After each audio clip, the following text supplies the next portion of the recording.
deadline on success. I think University of Phoenix, like, they came in and gave me a step.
Nothing can interrupt the snuggle. New Huggies Little Snugglers. Soft on skin, tough on blowouts.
happens as you move?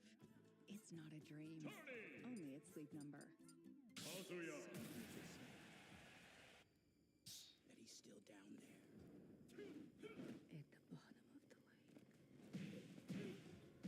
What is up? Living death. You've seen these movies. You know.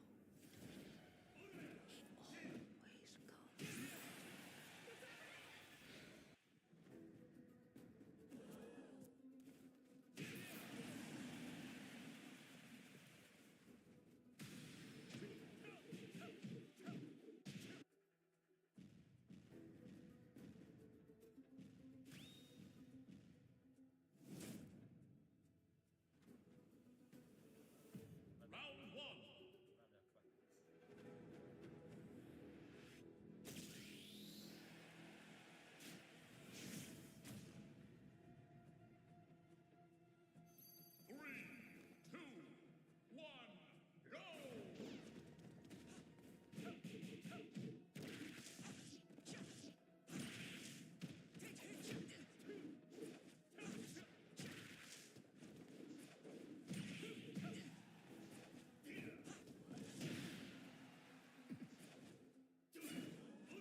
customize and save hundreds on car insurance. I don't think they know how to play tennis. Not a clue. Only pay for what you need.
Step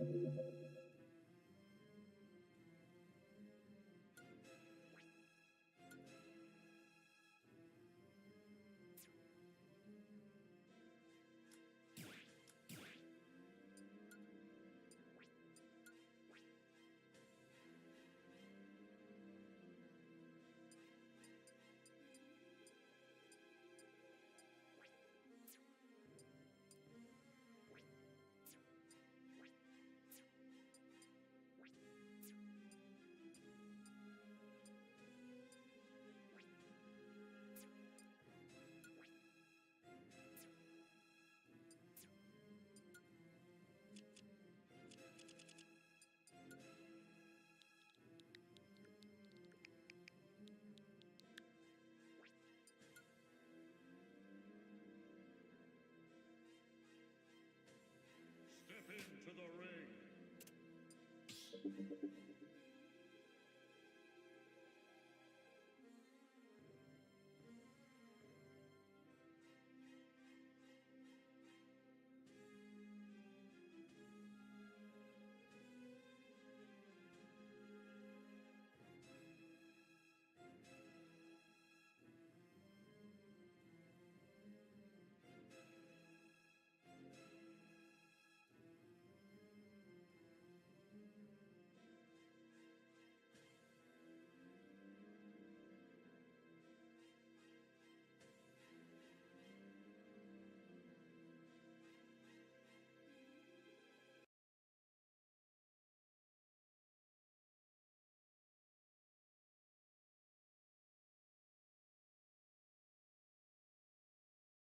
Bring your agent into Monday.com.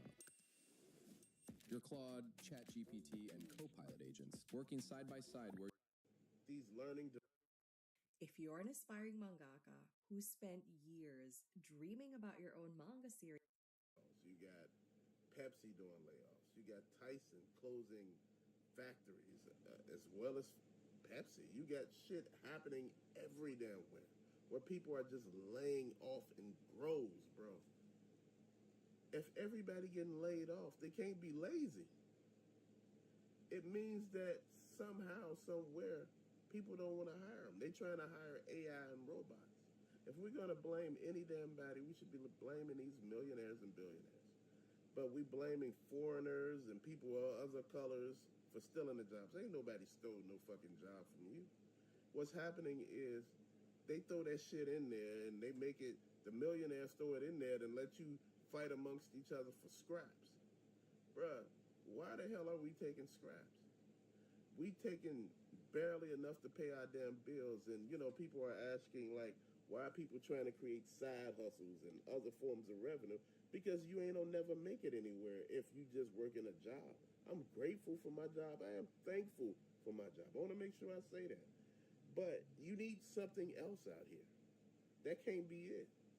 If you're just living off that one income and you by yourself, it ain't gonna work. You got somebody else with you with an income, maybe, yeah, it will work. But by yourself, man, it'll work, but it'll be hard. And that's the thing that I was explaining to people. Shit is hard out here. It's not some give and take where rent at one point in time was $600 and you can live and you can do what you want, then you paying like $800, you still ain't mad. You paying $1,000, you still ain't mad. But when it start hitting $1,300 and $1,400, you sitting here like, man, come on. It got to be something better than this, man. Then you want to go out and get a mortgage, and you're looking at what your mortgage would be. It'd be more than the damn rent you paying. You like, nah, I'm good. I might as well just pay rent. And people are like, well, you build no equity and this and that. But you know what? Ain't gonna be broke paying for a damn house, man. I don't want the ability, well, I live in a house, but I don't got no other money. No. Brother, if you got a hustle, you got this amazing side hustle, keep it to yourself. If you got ways of you making money and doing good things, keep it to yourself. Stop telling people everything that you're doing. You don't need to keep telling people everything that you do because they don't need to know. I see YouTubers telling people how much they make off of YouTube. Bad idea. Never tell nobody that. Because people see you outside sometimes and they might try to rob your ass thinking you got the money on you. You tell people you made $50 this month. People be trying to rob you for $50 damn dollars. Oh, it's 50 more than what I got. Motherfucker, brother, look. Imagine being able to build anything just by thinking about it. Meet Base 44, a complete AI creation. This is why I had to dull the light. This is why I had to stop wearing all the colorful shoes and all that shit. Because, man, it was getting bad. People were looking at my shoes. They were looking at me, sizing me up, trying to see what they can do. Brother, people are hurting out here. You know, like I told you before, I was on a train, guy, big ass guy. Dude, I'm big, but this guy was bigger. He had to be like 6'5". He had a shiesty on, a black ass shiesty. He had a pair of blue and white Jordan, I think they were Jordan 8 or 9s or something like that. And dude, this motherfucker looked like he meant business. I got off the train. This was a couple of years ago. He got off the train with me. I'm looking back at him. He walking behind me. He looking at me and all this. So I stopped. And by, you know, like the people. And shit got a little different. He backed off. I said, man, if I wasn't careful, this guy probably would have hurt me. You know, you would take, what, my phone and maybe my wallet, my iWatch, and maybe my ring and be like, oh, yeah, I came up. Dude, people are willing to hurt any damn body. And I looked at the fact, I said, man, see, you got to be careful with these dumbasses. And sometimes it be your own damn people. I said, see, look at this shit. I said, all these other people around with Louis Vuitton luggage on the train, Gucci luggage, you gonna come after me.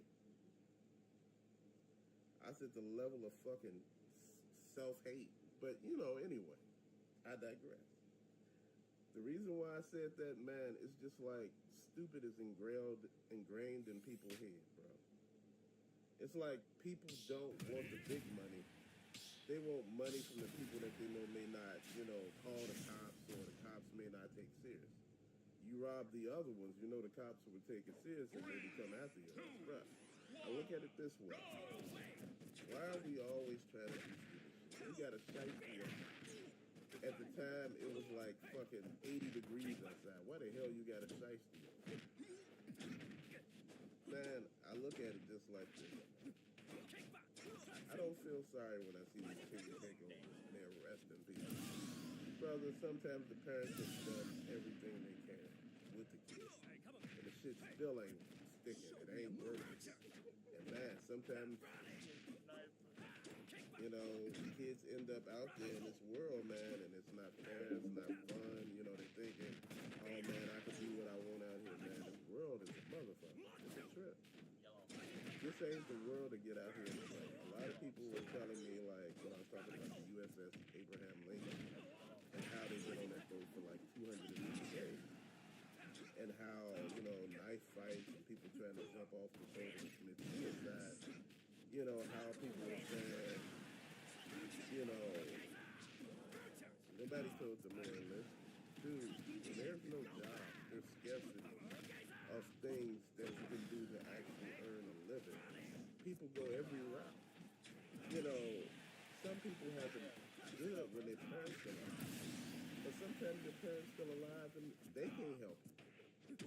You can't live with them because they ain't got food. You talking about you hungry in there, they looking at you like, you need to go ahead and sell some ass or something. You know, they looking at you and you sitting there like, what? Like, bro, it's real in here. Shit. When people going through some shit, when the struggle is real, I'm saying, the struggle is real out here, man.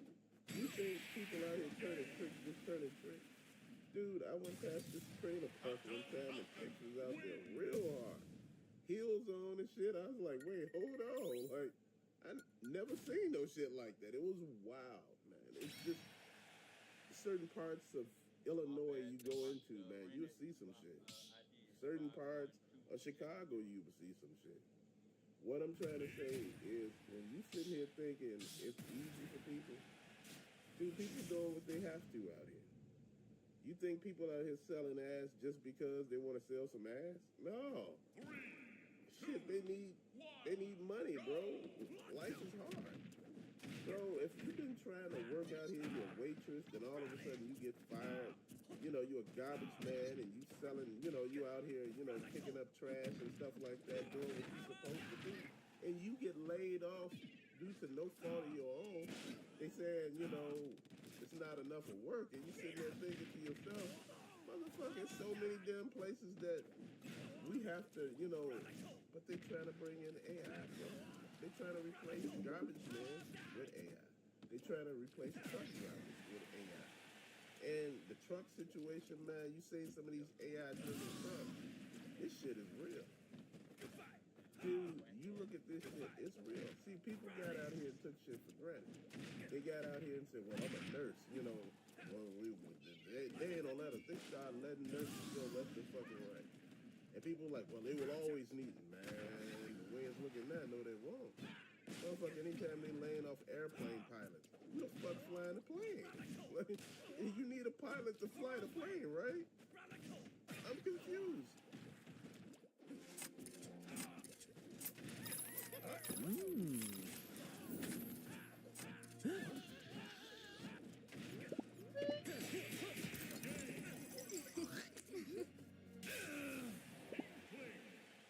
They were laying off flight attendants, bro.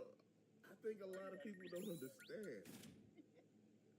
I think a lot of people just don't understand the state of what we in right now. It's not what you think it is. You think it's just lazy people that don't want to work. Motherfucker, please. A lot of people that you see out and about now are young people. You see them at, you know, the sit-down restaurants. You see them at the show. You see them at these trendy bars and clubs, Top Golf and all. You see young people. You don't see older people. You see young people. And that's the thing that I was looking at. I want you to understand that whole concept behind everything. You look at everything that happens to understand everything that doesn't happen at the time. We are a product, most of the time, of our environment. Now, if your environment, I ain't gonna lie, if you're in a middle class area or a working class area, you see what the environment looks like. If you live in a poor area, you know what it looks like. Dude, to grow up in an area that is considered poor and still having more than a lot of people around you, maybe a target. Bro, I'm gonna explain something to you. My parents worked. You know, if they could, they get me what I wanted. But, you know, the thing is, a lot of other parents couldn't do that. But you did have people out there driving Mercedes and Cadillacs and shit like that, BMW. People would tell you live in a poor area, it's poor. You can't tell. Half of the time, you just cannot tell. You got you know, poor people out there, man, and I'm gonna tell you, it's just wild. I've been trying to tell a lot of people, man, that shit is not there. You know, a lot of people who were said to be like shoo-ins for having a great life don't have a great life. People who were said, you know, to be the smartest in the class turns out not to be the smartest. Making bad decisions, unsmart moves, man, and left them in lurches. Man, this life is not fair. It will chew you up and spit your ass out. This is why I tell everybody, be careful what you're doing out here. Be careful what you're talking about. Be careful what you're preaching. Just be careful because at the end of the day, man, nobody really cares. You know, people will tell you, you know, fighting for your country, man, you know, at one point in time, you know what they were talking about back in the early 80s? They were talking about taking all the prisoners out of jails and prisons and putting them on ships and sending them into war zones.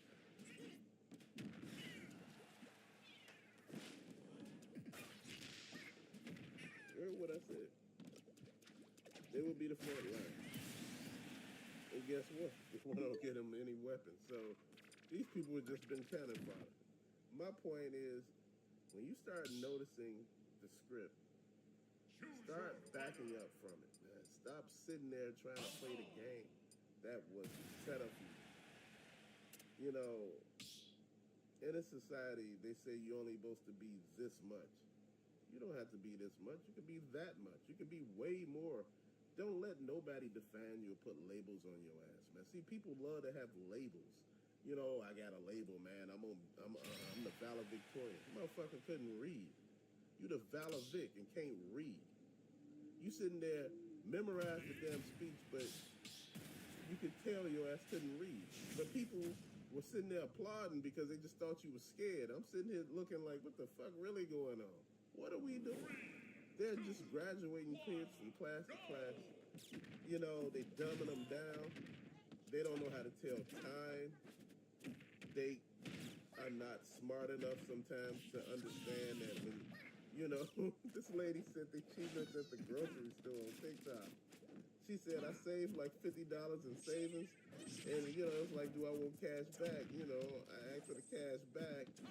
And, you know, it come to find out they were taking it out my account. I'm sitting here like, the fuck you thought it was? Money coming out of nowhere? You didn't know they were taking this money out your account? Come on, Sherlock. Make it make sense. What are we doing here? Bro, I'm just sitting here like, man, so many people have actually been failed by the education system, man. By all these overworked teachers who have classrooms with the amount of students that they shouldn't have.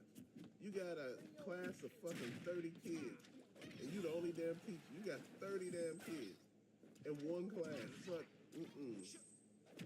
No, the catastrophe right there is just letting you know this is not good.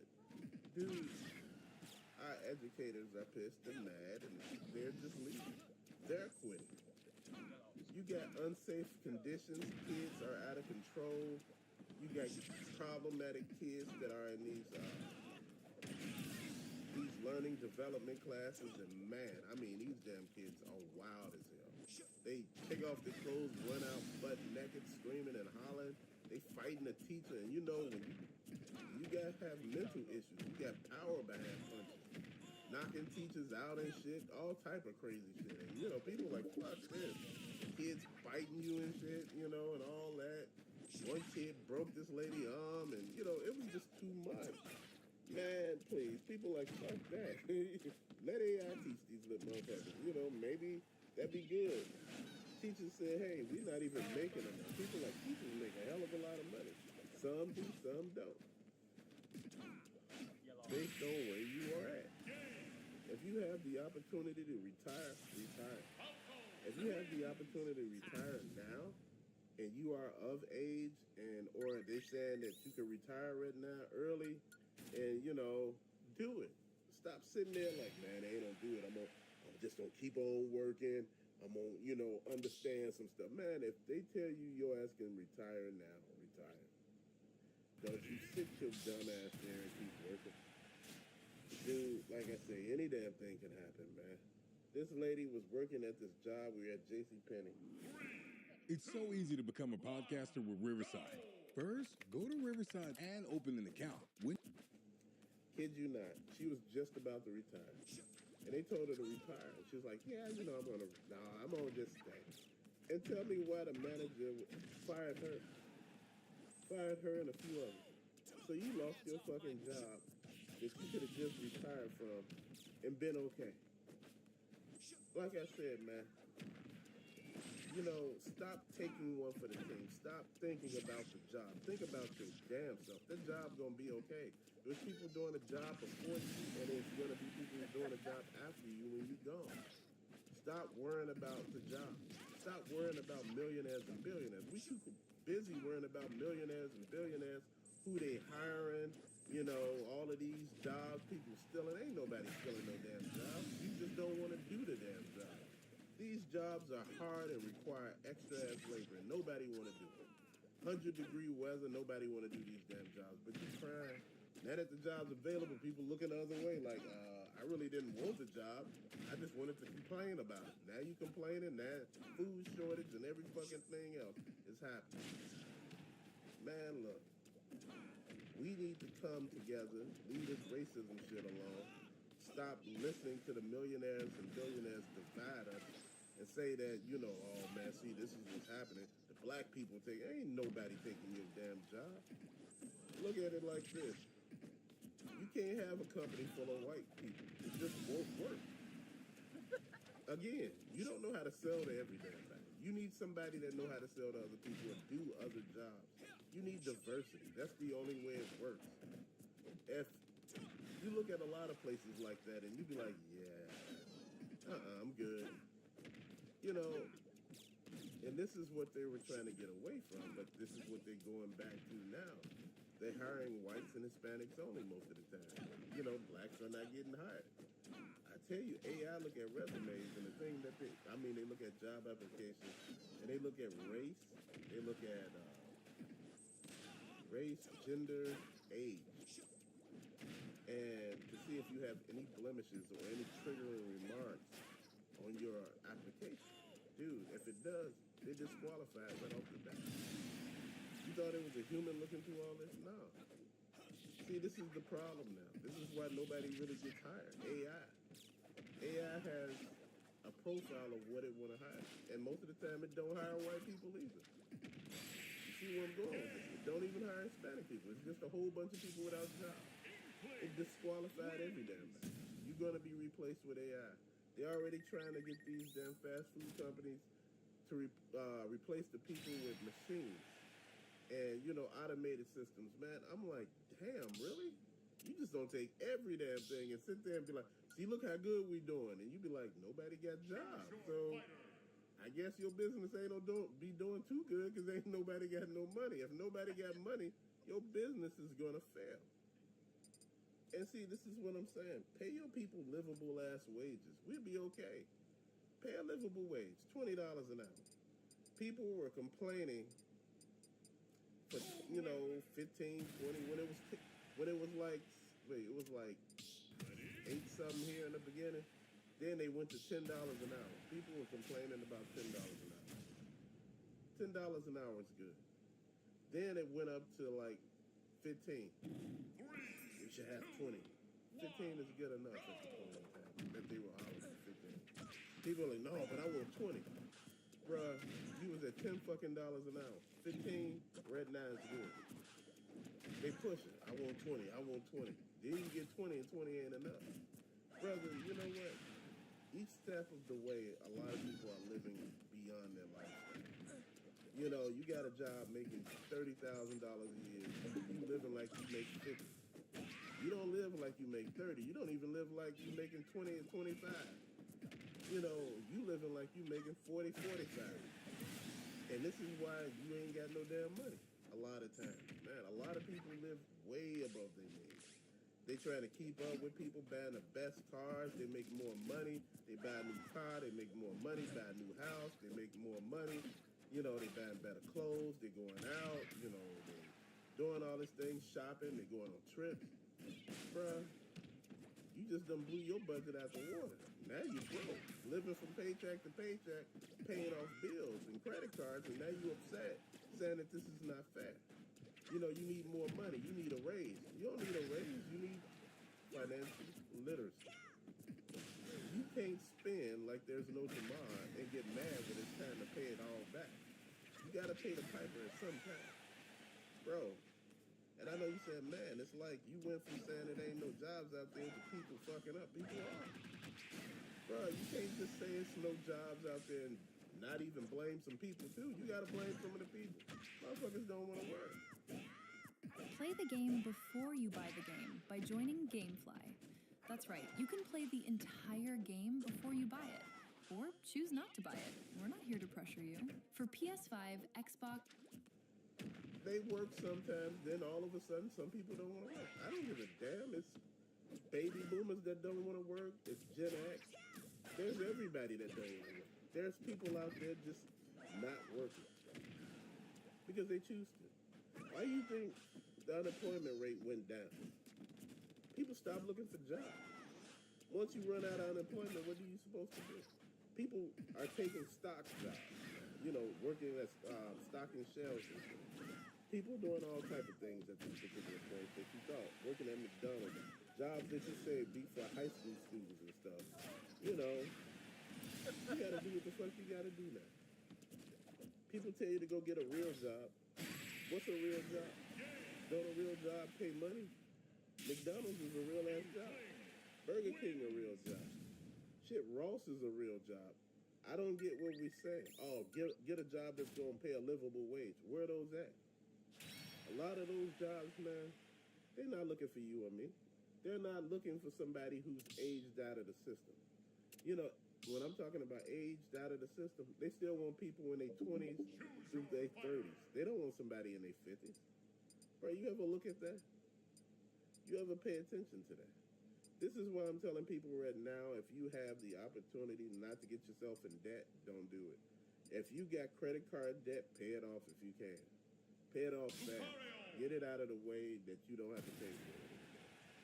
But if you got credit card debt, man, and I'm talking about you'll never pay this shit back due to, you know, hospital bills and every damn thing else that you had to pay due to other stuff that wasn't really of your making, I say pay the minimum. If you got $100,000 worth of credit card debt due to hospital shit, bruh, look, they can't get mad at you just for paying the minimum. Because, again, sometimes shit ain't gonna get paid. Just what it is. Student loans, they trying to garnish people's check, 15%. Bruh, I was telling people about getting these loans. Dude, people were getting these damn loans, man, didn't even need to get these fucking loans. I knew people that were getting student loans just to have money to spend. I said, you know, you gotta pay that shit back, right? Oh, man, I'd be good. Motherfucker paying them student loans. Man, you ain't gotta pay no student loans back? No, bro. I ain't take extra shit I didn't need. Bro, don't take shit you don't need just to be having it. You know, it looks good and fun then when you don't have to pay it back, but when you paying it back, shit looks crazy. You know, I keep pushing, you know, financial literacy out here, telling people to actually sit down and look at how much they make, what they're spending, and how to cut it. How to cut what you're spending in half. Bro, everybody wants you to get out here and spend like $5 or $6 grand. You know, he spent 5 bands. Oh, man, he bought the bar out at the club. Motherfucker, I can't buy no bar out. What we doing? I'm not trying to show off for any damn body. I'm not trying to make people, you know, my friends. I don't know these damn people. The hell with them. Bro, we got to sit back and make it make sense. Are there jobs out here? Brother, even the people I know with the most experience in the world, who are greatest of interviewees, man, they get interviewed, man, and they blow it out the water. It's times in life, man, where you sit back and realize you have to make it make sense. And sometimes people don't see you. They see your experiences. They see your way you handle problems, your problem solving and stuff like that, and they try to use it. They plug all this shit into their AI. Bruh, that's what all these interviews are for. If you didn't get the job the first time, the first damn interview, why are you doing 2 and 3? I seen a 4th interview. I'm like, yeah, they're not trying to hire you. Oh man, they is, man. They see I'm like a prime candidate. I said, nah, they see you as somebody who got a lot of wealth of information, and they're taking it from you. They keep group building experiences. You in a room with another group of people trying to solve a problem and shit like that. Y'all all trying to get the same damn job and y'all working together solving problems. Man, get the fuck out of here. You ain't trying to hire none of us. This is too much. Call it for what it is. But till later, thank you for watching. Did you know there's a detergent that gets your dishes up to 100% clean, even in an older dishwasher? Try Cascade Platinum Plus for sparkling clean dishes. With the recent release of Dragon Ball Sparking Neo's DLC, I wanted to finally talk about the future of this game. Will we see additional DLC, and could we potentially see a Sparking Zero Meteor DLC content in 2027? Dragon Ball Sparking Zero DLC Pack 5, aka probably going to be called Super Limit Breaking Meteor or like Ultra Limit Breaking Meteor. I don't know, it's gonna have Meteor in the title of this specific DLC because they have a pattern that they are currently following right now with the releases of additional DLC. And I wanted to talk about this because it's been a couple of weeks now that we've played the DLC. It's been out, and I think most of us have kind of digested the majority of like the foundation of material. Like, let's just be real, we played all the characters basically in that first day and just trying them out, getting a good feel of them, seeing what they have to offer. And everything after that has just been through the Limit Breaker Journey mode and all the other new additional things that they added, like the story and stuff. There's a lot of content in this pack, and by no means do I think we need any DLC right now or even more content. I think we're good for a very long time, okay? This is just my opinion, but I mean, I'm good for the next year for this game. Like, I love what they did. I appreciate what they added. If they want to do little updates, you know, here and there for the game, like patches or like what they're going to be doing are free updates, that is confirmed for, I believe, in October for probably, they haven't said it's specifically for the 2-year anniversary, but I mean, it is the 2-year anniversary of the game.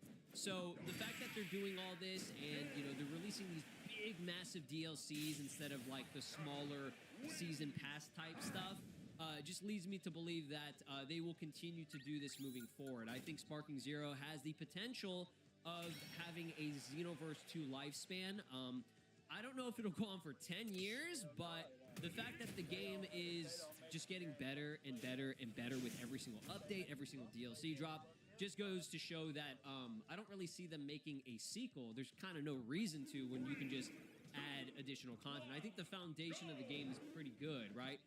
There are going to be things about it that some people maybe don't like, and I'm not saying that a sequel is, you know, impossible. I think one day they might do something like that, and a sequel would completely change the game. Like, I'm saying, like, completely overhaul models, art direction, mechanics, everything, right? And they could do that.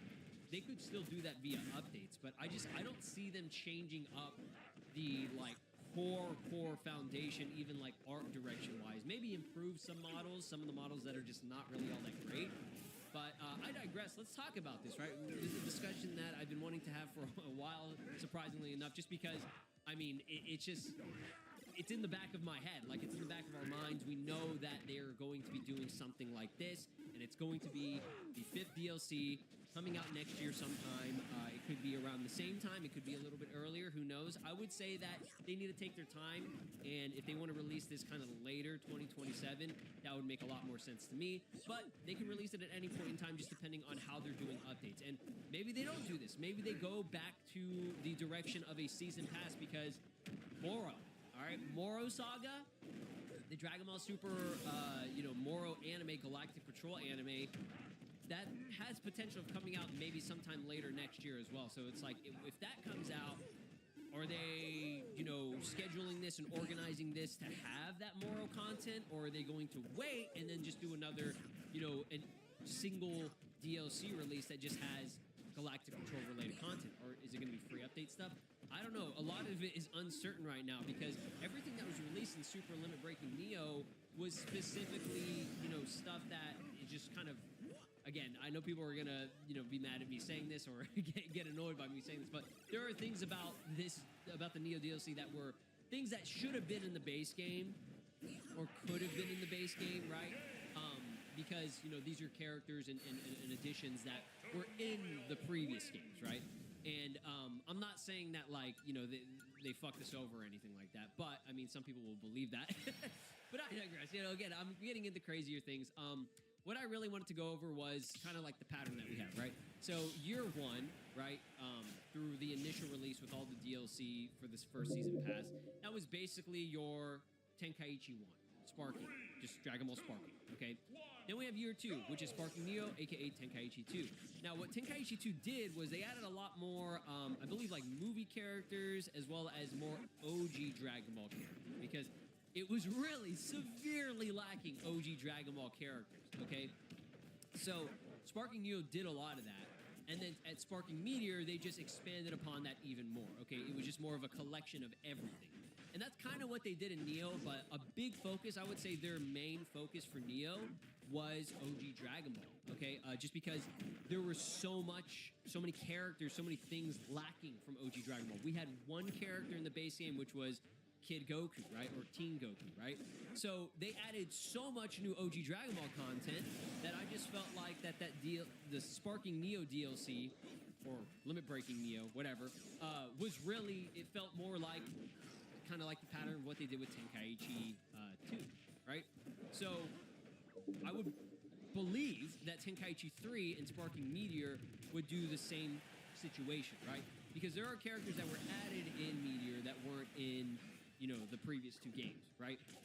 And I can't remember exactly how many characters got added, but between the releases of each each game, right? The character additions were about the same, right? Around like maybe 30 to 40 characters that they added per game. Sometimes there were more, just depending on like forms, if you want to count that and stuff. But yeah, like I think when they got to Sparking Meteor, they started doing like the different variants of like. Playing on iPhone? Now you can play Unlocked on PC with Google Play Games.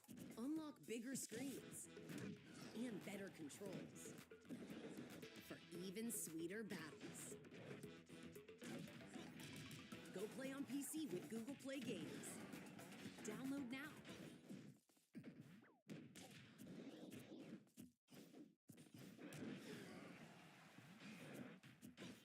Would you be happy if you stayed where you are in life and job forever? If the answer is yes, then this video is not for you. But if you want to finally achieve the specific like timeline, I guess characters, like for example like sagas, right? They separated in sagas. You had Goku early, you had Goku mid, and then Goku end, right? I believe Meteor, aka Tenkaichi 3, did that. So we kind of already have that, right? We had that in the base, so it's not like they needed to really, we don't need to fuck with that too much, right?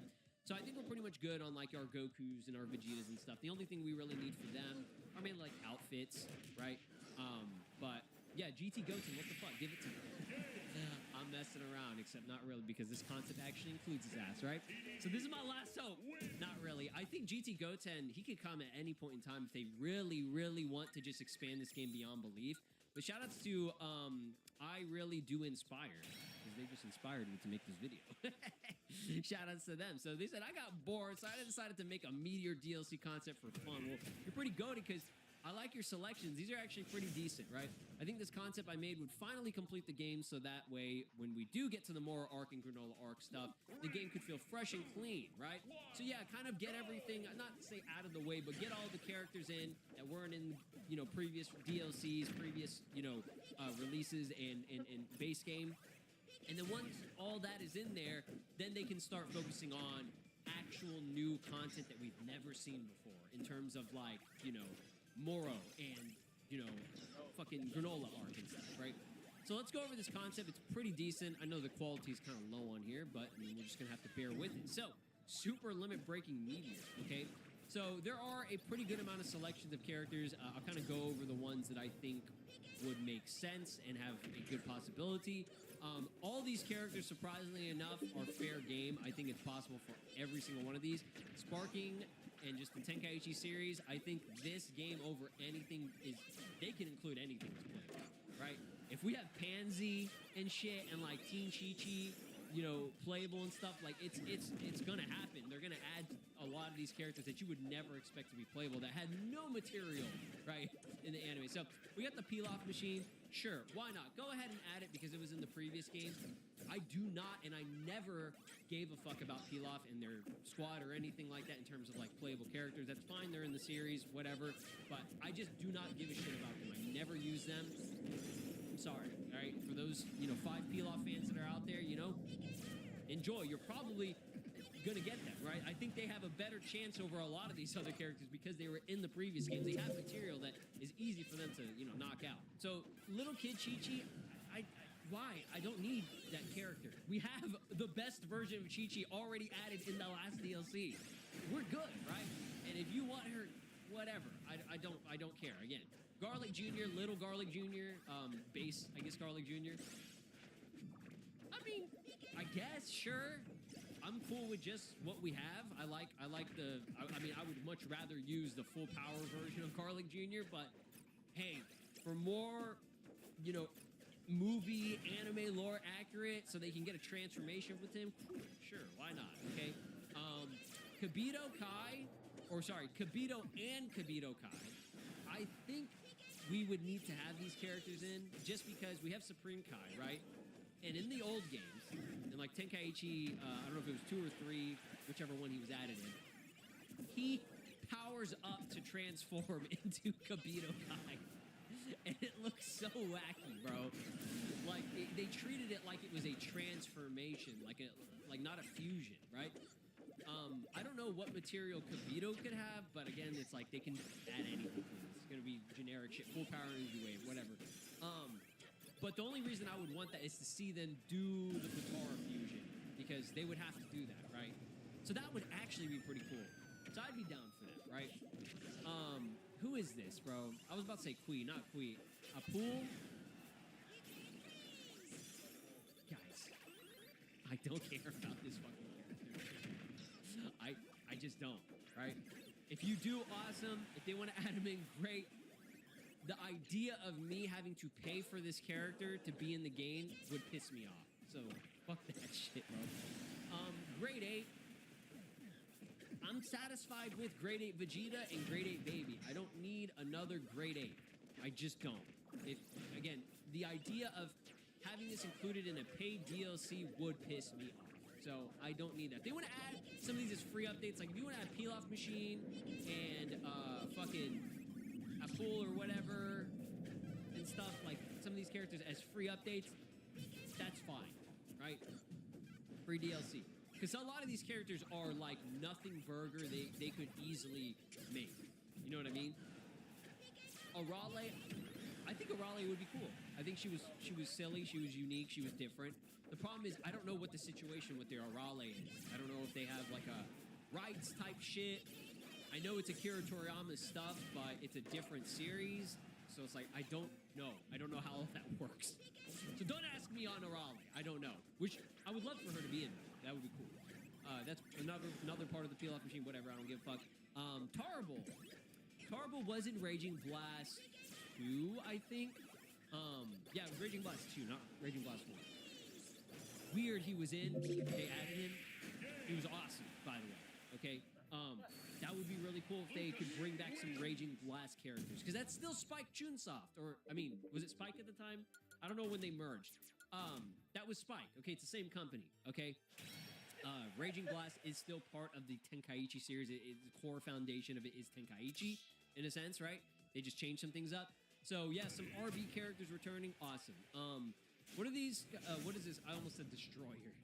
Because I saw the skull face. No, that's Harudagon's base. Yes, again, it's like a Garlic Jr. type of thing. It's like, I think we have the best version of Harudagon, but if you want to have some like transformation type shit, sure. Bio Broly. They don't. You know what? I'm about to say some crazy shit, but I just thought about it. They included Full Super Saiyan, a form that was never in any other game. I think Sparking Zero might be the first game to have like a playable, like in terms of a fighting game, right? A playable Bio Broly. It would be disgusting, but it would be cool as fuck, right? He would have to be a separate playable character. Give him the giant form. That would actually be kind of cool. He has material in the movie because he was the main antagonist, so it's like there's stuff there. Tambourine. I don't remember if... No, Drum wasn't playable. He was part of, I think, King Piccolo's moveset or something like that. Yeah, Tambourine, sure, why not? I mean, more OG Dragon Ball characters are welcome. Same thing with Tao, the Cyborg Tao. That was kind of weird that they didn't include that in there. So it's like, there's, you know, those guys... I'm always going to be open for more OG Dragon Ball material. Just because it's so lacking. We have so much of everything else. Super, DBZ, movies, right? OG Dragon Ball still doesn't, I feel like, I mean, I'm satisfied with what we have, right? The more OG Dragon Ball characters is always welcome. That's always going to be a cool thing to have, right? Because it's like, it's a series that just barely gets representation in any other games. You know what I mean? So it's like, yeah, I'm down for it. Metal Cooler Core would actually be pretty fucking cool. He would be a giant character, right? So I'd love the idea of that. I love the boss in Battle of Z, and I think he was in Ultimate Tenkaichi as well, if I recall correctly. Okay? So it's like, yeah, that's cool. I would like that. Fuck, I almost forgot his name for a second. Hachiak, another cool one, an exclusive to Raging Blast 2. Yes, I'm down. Now these guys, Avocado, and I guess they fuse into avocado or whatever. Abo and Kato, and they fuse into avocado. Yeah, sure, why not? I mean, they had a whole TV special, Yo Son Goku and his bitches return. Like, fuck yeah, put him in. You know, I'm down. You already know GT Goten, bro. And not even have to be just GT Goten. They could have GT Gohan in it as well as like an outfit. That'd be cool. Yeah, I don't need to make another explanation for GT Goten. I would say out of all these fucking characters, bro, GT Goten is more necessary over anyone, okay? And the reason I say that is because Goten, I mean, I'm not saying Goten's a very, very popular character, but GT Goten has been having some motion, bro. Ever since we, you know, got that sparking Neo reveal and we saw GT Vegeta came in and like, you know, GT Trunks especially, GT Goten was getting some fucking motion. I loved seeing that. I was like, that's awesome. And the reason why I want him so badly in the game is because we only have one Goten in the game. How is it that every single main Saiyan character has like 15,000 different versions? I'm talking your Gokus, Vegetas, Trunks, you know, Gohans, right? But Goten only has his base. Like, we have adult Gotens out there, bro. We have a grown-ass version of Goten. Like, we fucking put him through. What is your obsession with GT Goten? It's like, he's cool, bro. He's cool. He's got a lot of cool material. He would be a cool, unique character in the game. They have a lot of material. I made a whole video going over what they could add, and people agree.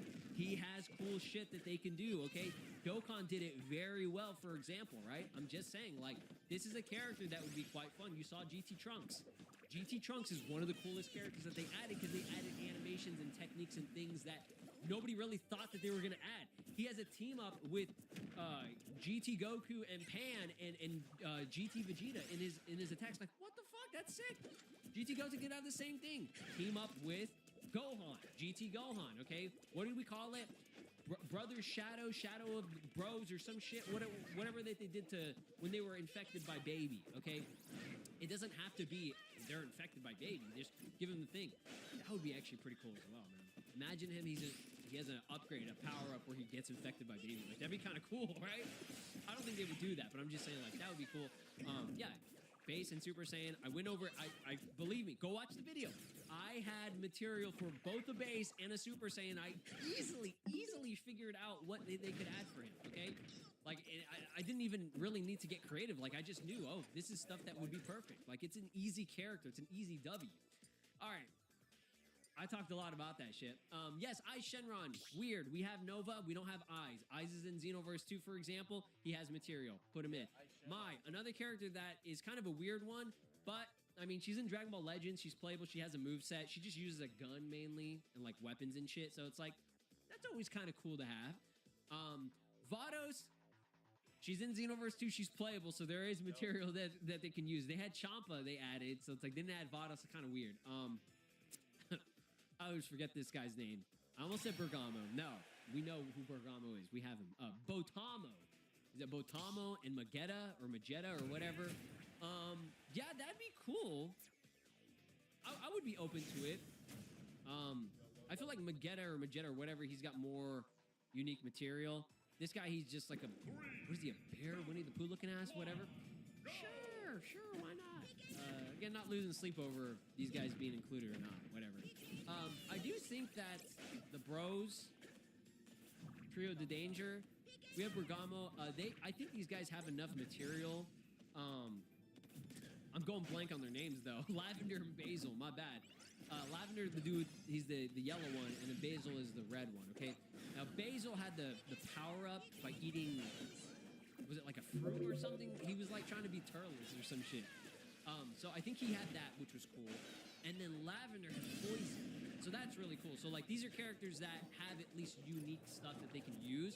So, yeah, I think that would be, you know, that would make a lot of sense. Their models are in the game because they're a team up with Bergamo. So, yeah, that would make a lot of sense. Put them in. Oh my god, okay? Again, these are up here with GT Goten in terms of characters that we absolutely need. The Tamagamis? Why the fuck did we not get the Tamagamis, bro? Tamagami 1, 2, and 3. Some of the most unique material, bro. They got whole ass boss fights in the anime. They have shit there. Put them in, all three of them. They're all cool. They're in like Legends, right? So it's like premium cuts of meat without the premium prices. It's an all. Could you use up to $800? Find it at BioLife. Up to $800 is waiting for you. Just donate plasma, get paid for each donation the same day, then treat yourself and treat your friends. Schedule your appointment today.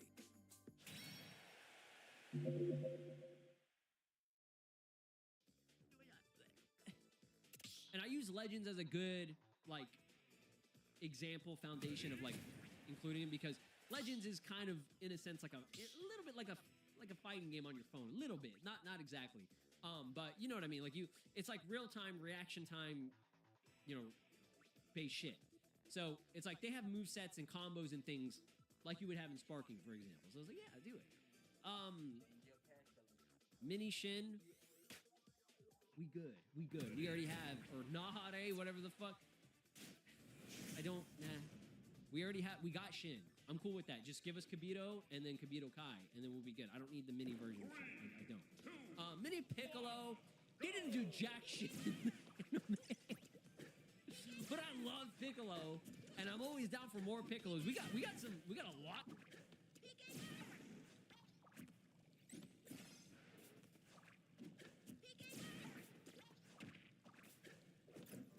Listen up very carefully, Transformers. They don't just hate the fact that you survived what they did to you, but they hate you even more now because you didn't become like one of them.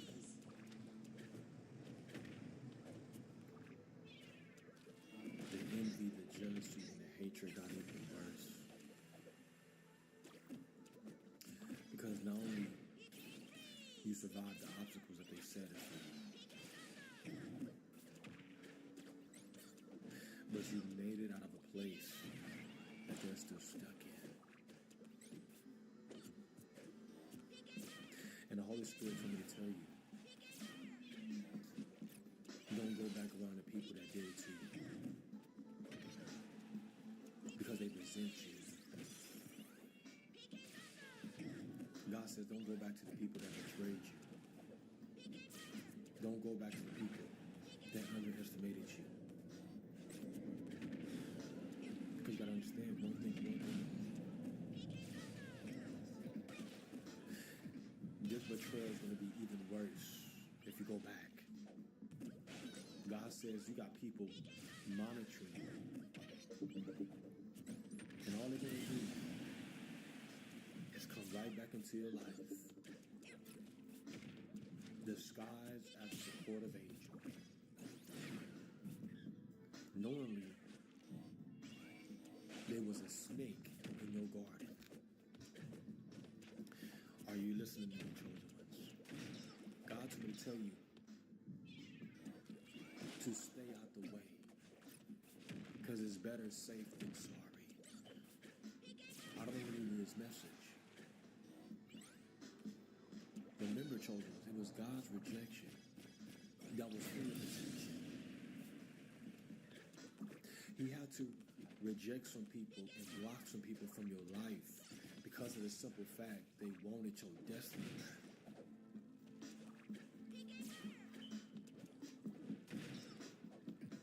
And now that they can destiny swap with you, they could try to come back and finish you. But no weapon that is formed against you shall be able to prosper. It will not work in the name of Jesus. I don't know who need to hear this, man. Remember, we wrestle not against flesh and blood, but against principalities, spiritual wickedness in high places, the evildoers of this world. Now the people that did it to you is the same people that's trying to play catch up with you. Think about what I'm saying. That's why you got people from your past monitoring you, trying to keep tabs on you. Because the truth of the matter is, they're nothing but a hindrance spirit, trying to hinder you from the promises of God. chosen ones. Don't you dare go back to these people, man. Because when it's all said and done, they already showed you how they felt about you. They showed you that they hate you. They showed you that they were jealous and envious of you. And some of y'all think y'all lost people. No, you didn't lose nobody. God just revealed them right in front of you.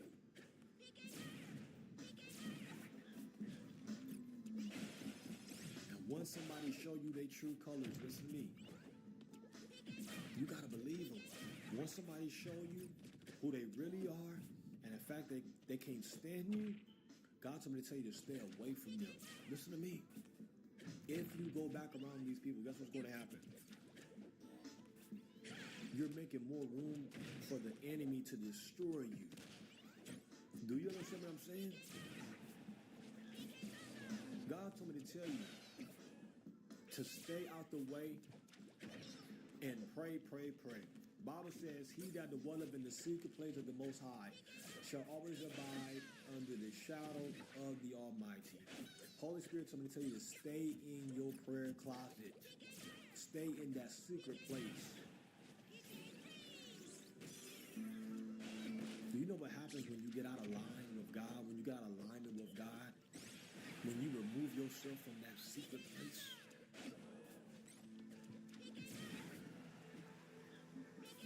You're going to end up right back in the devil's face.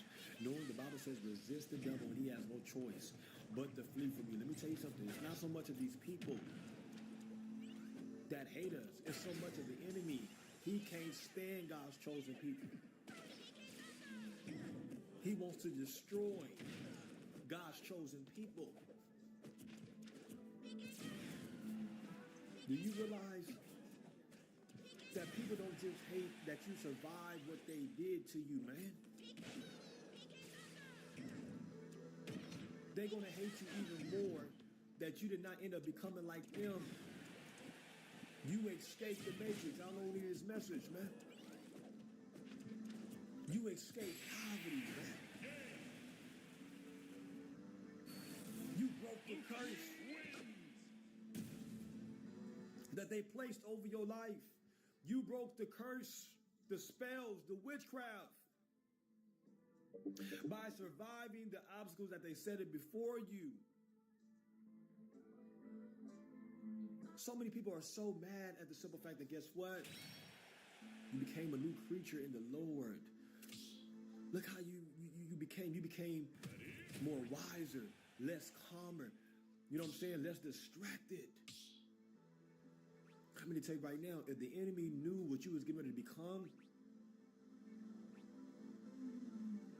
after the betrayal, he would have never bothered you, man. Listen to me. So guess what he's going to do? He's going to send demonic entities to junk bodies to attack your assignment. Listen to me. Stop thinking that the enemy send demonic entities to jump bodies to attack you physically. This is not physical warfare. This is spiritual warfare. The enemy don't care anything about you, chosen ones. He wants your soul. He wants your spirit. He wants your promise. So he'll use people that's proximity to you, that already did it to you the first time. He'll send them same people right back around you with an apology. Remember, the devil's a deceiver. Come on, somebody. Oh, yeah, the devil, he's a manipulator. Listen to me, man. He's a liar. And the truth is nowhere near in him. And you wonder why you even go around certain people. Guess what? It's like you feel the hatred on them even more. You feel the envy on them even more. And you think people learned their lesson. No, they did not. They really gonna hate you more for the simple fact that you didn't become like them. Look at them. They became worse. You became better. Look at them. They done lost their own identity. God gave you a new name and a new identity.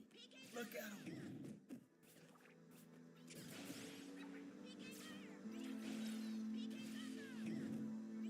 every time these people come right back around you, you know what they're gonna do?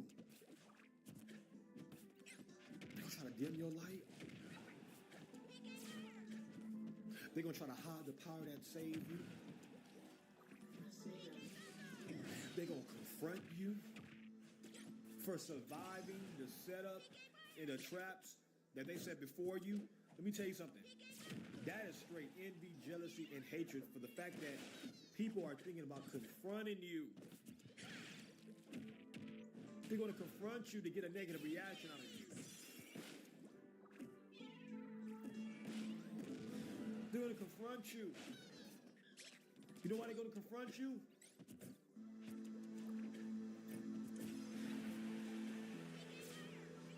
It's simply because they never did like you.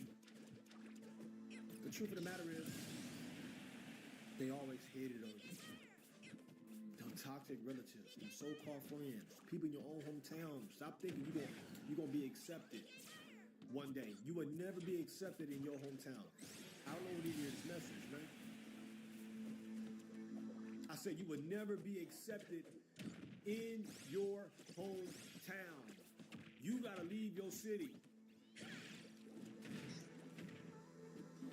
You gotta leave your state. But you tired of keep running into these familiar faces and these familiar spirits, and you know these people can't stand you. You know these people hate you. You know these people are even more jealous and envious of you. The fact that, guess what? You made it out of a place that they're still stuck in. I don't know when you hear this message, man. Chosen ones, you gotta stay out the way. Because the more you stay out the way, the more you put the devil back in his place where he belongs, and that's the pits of hell. I don't know when you hear this message. You rebuke the devourer when you run into these people, man. This is a small world. You're gonna run back into them again. But you need to learn how to be disciplined. I don't know who needs this message, man. See, people see the man and woman of God that you have became. Listen to me. People see you pressing toward the mark of the prize of the high calling in Christ Jesus. People see that you are destined for greatness and you on your way. And guess what they're going to do? They're going to try to hinder you again. But let me tell you something. Don't let none of these Decepticons stop you from being a winner. I don't care if they apologize to you. Apology accepted, but access denied. And don't you be afraid of putting a little say, apology accepted, but access denied. You got to be like Jesus when he rose on the third day with all power in his hands, man. Touch me not.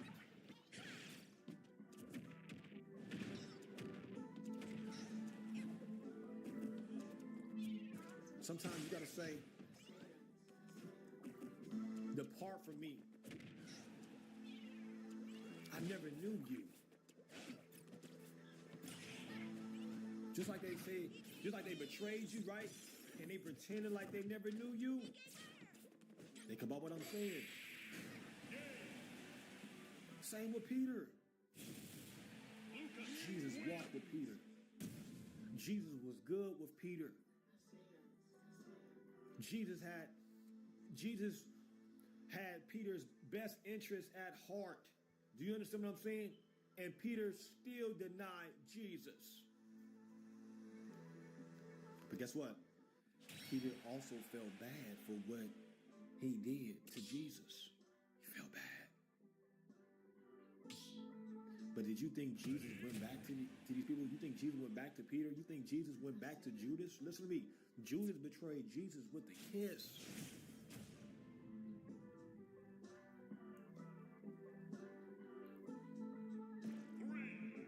And after Judas betrayed Jesus with a kiss, guess what he did?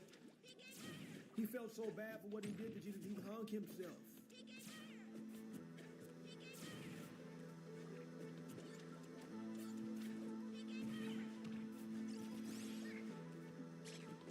But this is not the case and scenario with you and the people that were close to you. This is not the case. Yeah, they betrayed you with a kiss. Now they're going to try to come back and betrayed you. And betray you or if they think about betraying you, let me tell you something. Let me tell you what's getting ready to happen. They're going to try their best to finish you, man. Let me tell you something. Jealousy is as cruel as the grave, man. People will hate you even more of the simple fact that guess what? It was a stranger that helped you get to your destination. Knowing that these are the same people that was close to you that put you in that situation, right? That's what I always tell you, Joel. Your current situation ain't your final destination. I don't care who put you in the pit. I don't care, amen, who put you in a situation. Your current situation is not going to be your final destination. You know how many people that was close to you are mad at you right now for the fact that guess what? You still made it without their help. You made it without their support. After all they did to you, you survived.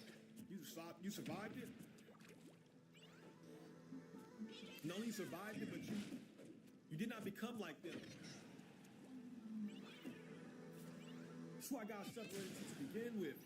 Because guess what? He didn't want you to become like them. He wants them to become like you. What part you understand? That you are the light that is surrounded by pure darkness.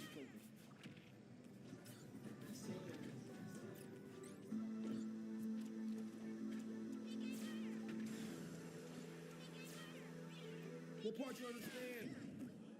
That people are still in total darkness.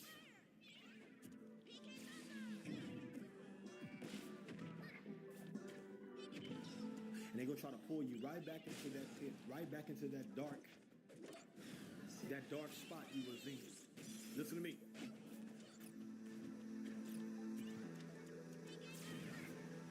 But we rebuke the devourer in the name of Jesus. We rebuke the spirit of hatred on people. We rebuke the spirit of envy and jealousy on people. Listen to me. You have to be in the season of rebuking. I don't know what you need this message. Because simply you already endured that hard season, right? Since you endured that hard season, now it's going to be a season of rebuking. I don't know who need to hear this message, man. This is how you know they hate you even more now. Because when you go around them,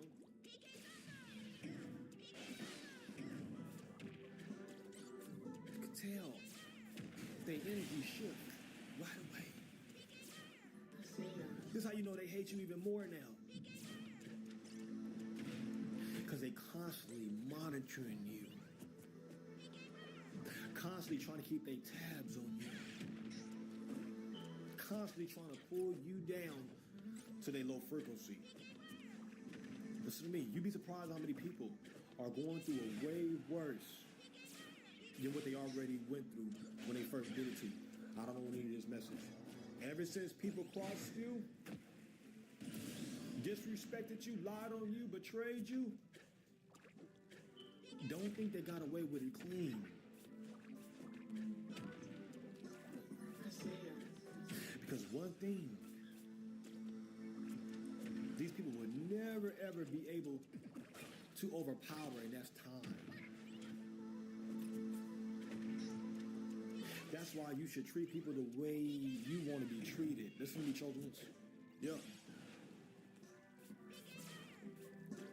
Karma never skips an address. These people would never be more powerful than time.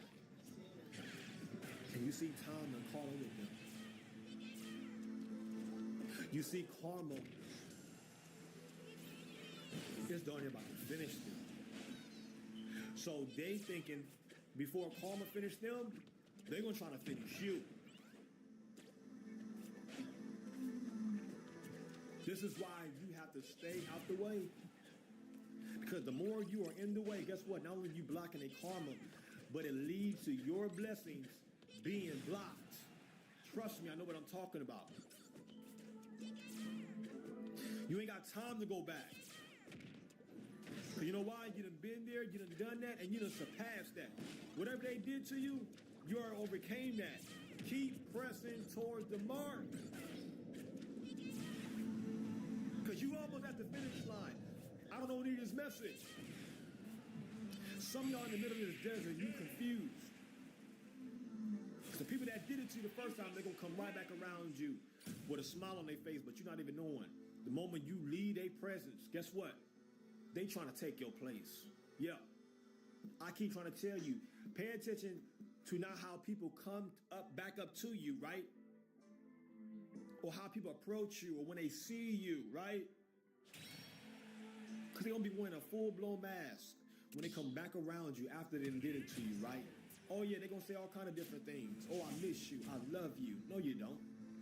Because if you loved me, you would have never betrayed me. But you got to pay attention to how you feel when you leave people's presence.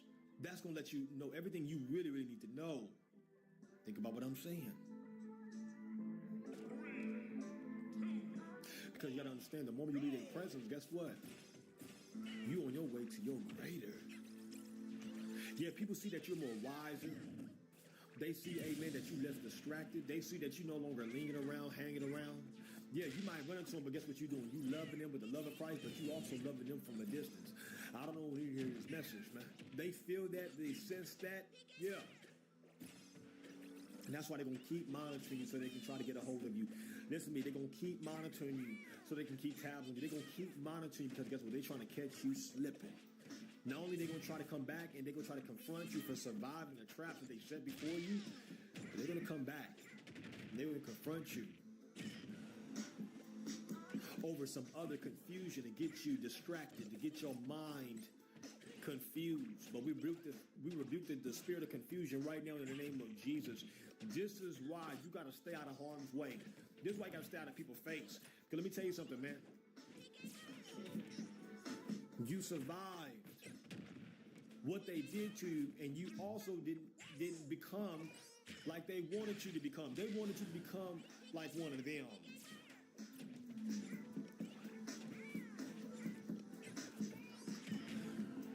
It's the main reason why they underestimated you. Because you feel to realize they already underestimated themselves. This is why they doubted you to begin with, because guess what? They already doubted themselves. But they feel to realize that's what you needed. You needed people to underestimate you. Come on. You need people to doubt you. You need people to lie on you. Let me tell you something. It was good that you was afflicted because you needed that. Bible says, many are the afflictions of the righteous, but God shall deliver them from them all. You see how God delivered you from the hands of the enemy. You see how God delivered you from the matrix. So what you doing going back to the matrix?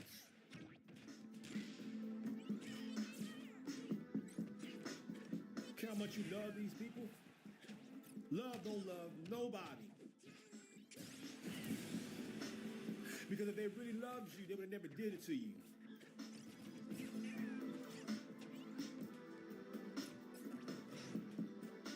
Stop putting your promise into these people's hands. I don't need this message, man. Stop putting your promise into these people's hands. Stop putting your future into these people's hands.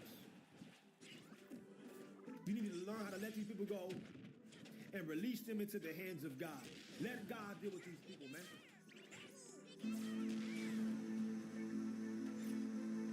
I don't care about no bond. I don't care about no memories. That's over with. They are not your assignment anymore. And if you keep going back around these people, let me tell you what's getting ready to happen. They're going to destroy the assignment that God placed on your life. They're going to destroy the calling that God placed on your life. Do you understand what I'm saying? They hate the fact that God chose you, man. This is deeper than what you think it is, chosen ones. And stop thinking everything is personal, man. It ain't personal, man. This is spiritual warfare.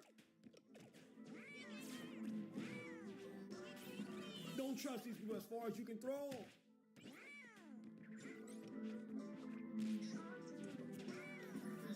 They left you at a dead end. You got to leave them at a dead end. Remember, you told them about your vision. They didn't want to listen. Now they want to come back around now that you listen and now you winning. Don't be ignorant concerning Satan and his devices. People gonna be clapping for you, saying, I know you can do it. Oh yeah, people gonna be coming back and rooting for you. Because you know why? They really want to go with you to this next level.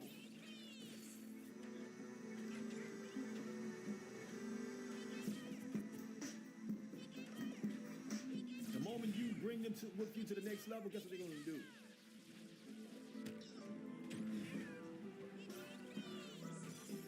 They're gonna try to remove you and take your position. Be careful, man, when you got people that are really secretly envious of you. People that want to be around you, but they are secretly jealous of you. People, they still want to be around you, but they hate your guts. Be very careful, because you're going to be able to discern their energy. Let me tell you something about energy. It will never lie. Never.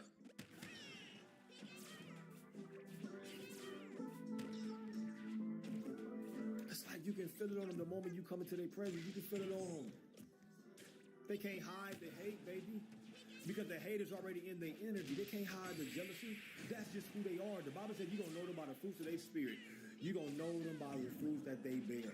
Think about what I'm saying. Now you got people, they trying to play catch up with you. Now you got people, hey man, guess what? They trying to become like you now. Yeah.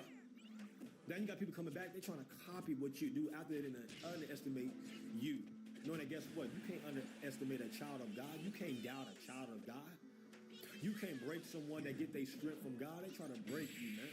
They trying to ruin you. They try to finish you. And if it had not been for the Lord who came and rescued you, you wouldn't even be alive today. But thanks be unto God, he made death behave.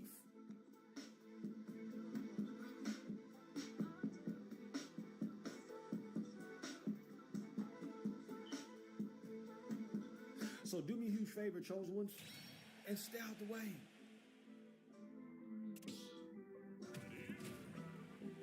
Because it's better safe than sorry. I don't care what these people got playing up their sleeves. Let me tell you something. You are safe in the arms of God. Don't you be afraid of people. Say, I am safe in the arms of God. The Bible says, he that dwelleth in the secret place shall in the secret place of the Most High shall always abide under the shadow of the Almighty. Stay under the shadow of the Almighty. Stay in that prayer closet and pray before you go to certain places. Stay in that prayer closet and send every monitoring spirit back to the pits of hell to where it belongs. Stay in that prayer closet and rebuke the devourer that's trying to come and take the power that came and save you. They're trying to take your power. I don't know who needed this message. Be very careful of who you giving your strength to. Very careful who you giving all your power and your time and your energy and your love to. Because there's going to be certain people going to try to come back into your life. And they just need a little strength from you, chosen ones. Oh, they need a little of that oil from you. They need a little bit of that that power from you. So once you give it to them and you raise them up, remember the first time, you wonder why people was getting promotions, jobs, raises. It's because they were connected to your oil. They were connected to your aura. They were connected to you. And they still didn't appreciate you. They still didn't value you until God removed you. It's crazy how you got to walk away from family and friends just so they can respect you. I don't know when you hear this message, man. You got to walk away. And when you walk away, you got to walk away for good. Ain't no turning back. And don't you be afraid to put people say, ain't no turning back. Ain't no coming back. Because my comeback is already bigger than a setback. Why would you give the enemy another opportunity to set you back, knowing that your comeback was way bigger than that setback? God told me to tell you, you keep pressing towards the mark. Because where I'm taking you, my chosen brother, my chosen sister, your family and friends can't go with you. Think about it. When Joseph's brothers came back,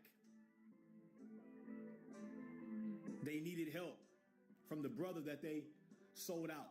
They needed help. Yeah, that 30 pieces of silver didn't last them long at all. They came back starving. They came back struggling. And that's why I tell you, children, stay solid. You continue to move with a pure heart. Love on them, bless them, But God told me to tell you to send them on their way. Let me tell you something. It's better safe than sorry. Could you imagine if Joseph would have went back to his brothers, back to the city where God already delivered him from? Joseph would have lost his crown. Joseph would have lost his position as a king.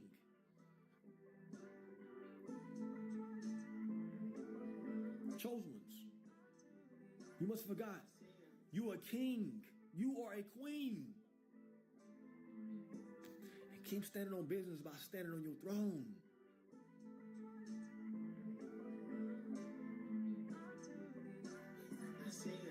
Because when it's all said and done,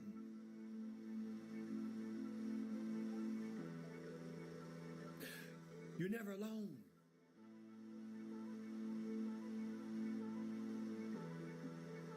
God said, I will always be there with you even until the end of this world. God is waiting for you till you get to the end of this finish line. He's waiting on you.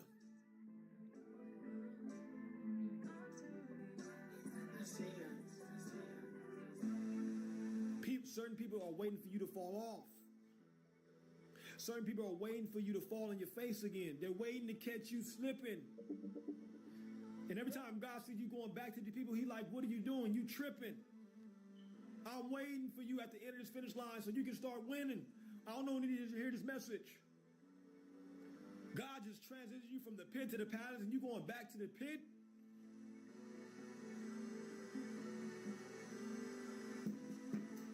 God just transitions you from your rough season to your winning season.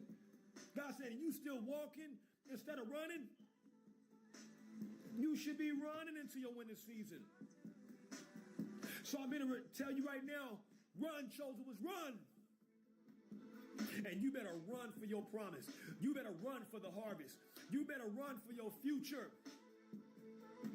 And don't you be afraid of putting up low in the closing and say, I've been running for Jesus a long time and I'm not tired yet.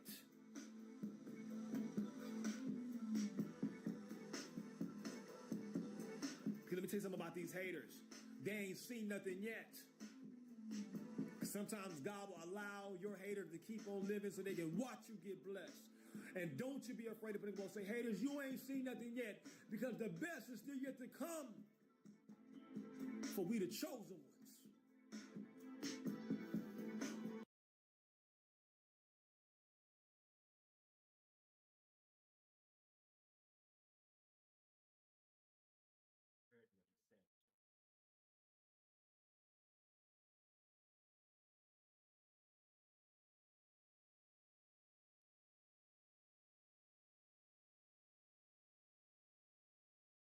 She said, I'll give you shelter from the storm. Here at Culver's, we make it our mission to serve these guests the best we can. Elijah over there, he knows what I'm talking about. I bring energy, I bring jokes, I bring happiness. I heard it was first time at Culver's. I got a sample of flavor of the day for you. Wow. Thanks for your hospitality. Right. Yeah, of course. Stay solid, chosen ones. Continue to move with a pure heart. Because where God is taking you, a lot of people are going to regret how bad they treated you.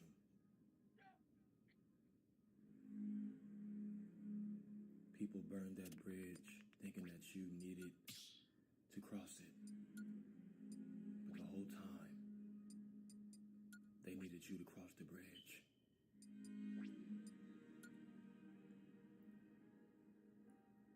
Remember, chosen ones. Step into the ring. When somebody smites you on one cheek, you turn the other cheek. And you never look back. Remember, they burned that bridge when they betrayed you, man. God sent you into people's lives not only to be a blessing to them,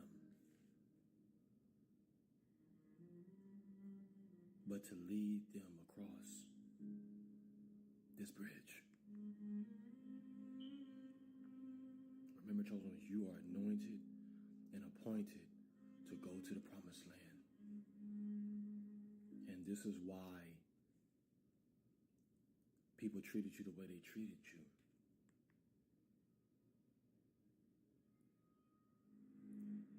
That's why people burned that bridge with you, man.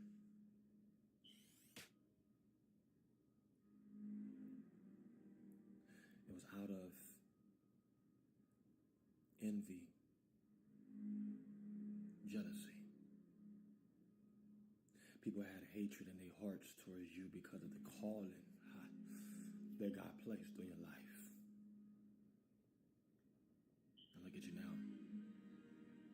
You are in your assignment.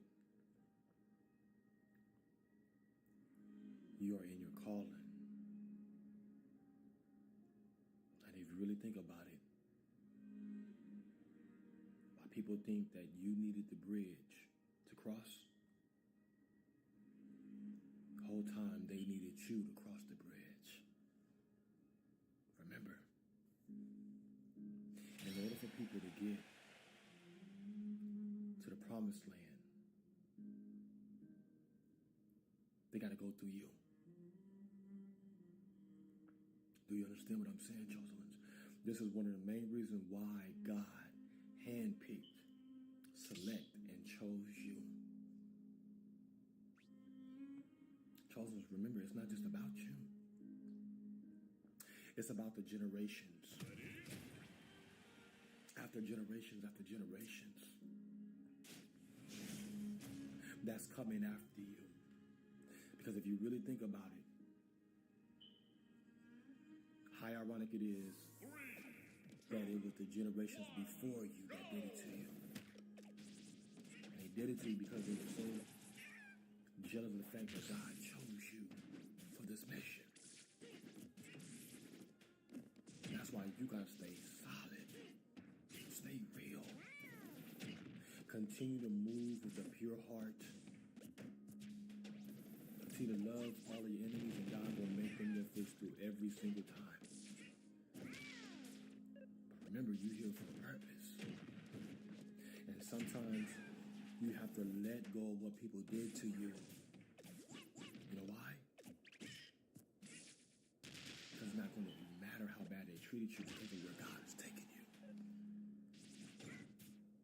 What part you understand is you're on your way to the promised land? It's going to be milk and honey. What part you understand that God is going to give you everything that your heart has been desiring? You're destined for greatness. Remember, when you're destined for greatness, the enemy will send people into your life to try to stop you from being great. Remember, the devil cannot stop your promise. He cannot stop your destiny. The hand of God is on your life. There's nothing people can do to destroy you. Listen to me. I don't care how bad they treat you. Let me tell you something. It had to happen. And the Bible says many of the afflictions of the righteous, but God shall deliver them from them all. Animal Days are back at Tractor Supply. Save up to 50% on food, feed, treats, and more. Leashed pets and animals are always welcome, and you never know what you'll see wandering the aisles. Only at your local Tractor Supply. Modern women, millennial women, are quitting their marriages. These women are staying in marriages when they actually could leave. So why did this concept resonate with so many women? The term quietly quitting gave people a voice to what they were already experiencing. The mental load of managing the house and being the CEO of the kids, I feel like I'm treated like I'm Google. You're speaking for a lot of women right now. As you're saying this, I'm thinking all the women are saying, aren't we managing everything? Yeah. For the longest time, I was like, do you even like me? Wow. Women in midlife are saying to their husbands, you haven't changed, and I'm evolving. Mm-hmm. You're not growing, so this relationship's not growing. They're stuck in stasis, and the women are ready for their second act. Look at all the amens. Hello there. Welcome to to the Oprah podcast. I'm so glad to be with you all. So, last fall, maybe you saw this article, or your friend, or your sister. I was troubled on every single hand. You're looking at a brother where 10,000 fell on my right side, another 1,000 fell on my left side. But none of these demonic entities could come nigh to me. You know why? Because I'm protected by the oil of God.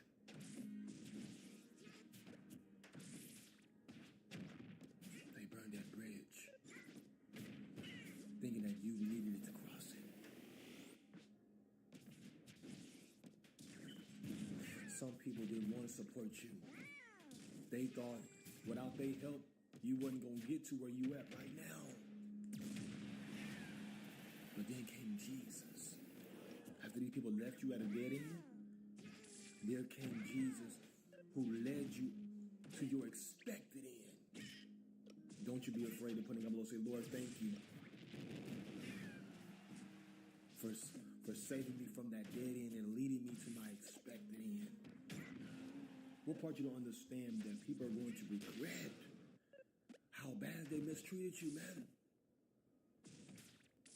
Some people are mad at you right now because they can't go with you to this next level. And although it hurts you, although you want to bring some people with you, how many times God got to keep showing you they're not equipped enough to go with you?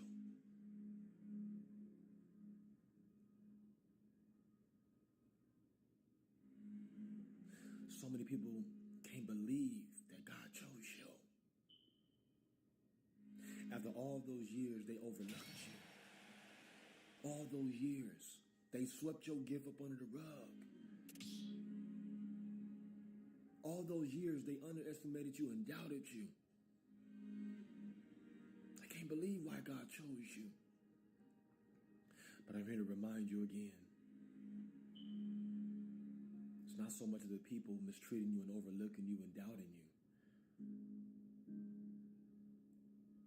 But it got to the point where you have to realize that it was God hiding your value. Do you understand what I'm saying, chosen ones? God will hide you to protect and save your promise. God will hide you.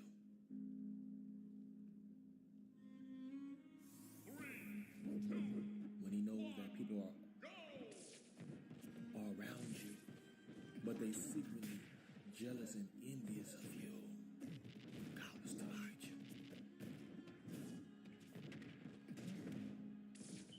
So remember, chosen ones, it don't matter what people did. It matters where you're going.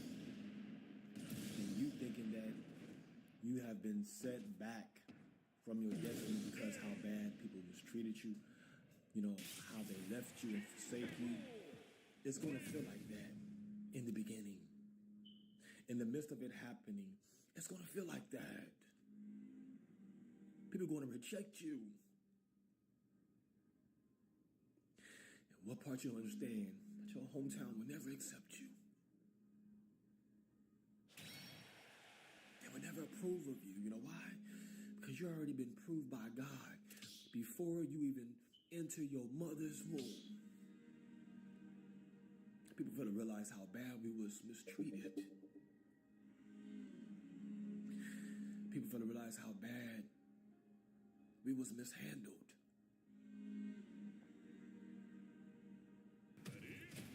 People didn't care anything about your potential. They didn't care anything about your life. They didn't care anything about the gift that God put inside of you.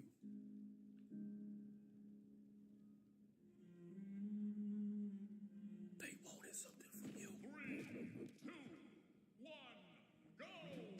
They wanted something they couldn't take from you. And that's your aura that God gave you. I'm going to tell you right now, man, where God has taken you, no man cannot hinder you. Listen to me. Wipe them weeping eyes and I'm going to wipe them with you. Because what they meant for evil, God ended up turning around for your good. Listen to me. Remember, when they first did it to you, didn't know what your next destination was going to be. You didn't know the next move you was going to make. They left you out to die. And if you think they mistreated you, look how bad they mistreated Jesus. And he still was able to ascend to the heavenly states. Let's go back down memory lane one time, man. Let's just think about it. God sent his only begotten son. And he called him Jesus. When Jesus was on this earth,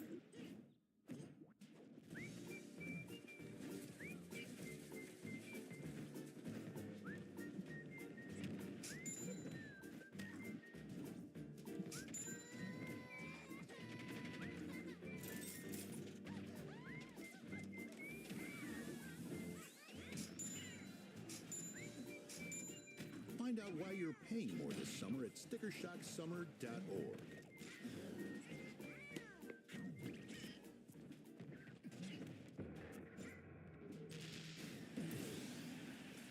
You must have questions. Why can't your wife finish her book series? You really want to know? This is early. Doctors don't think she'll ever walk or talk again.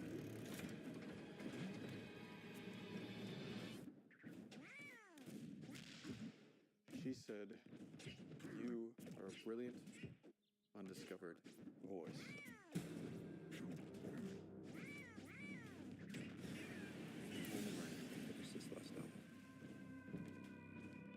Her fans know her voice. They would know it's not her.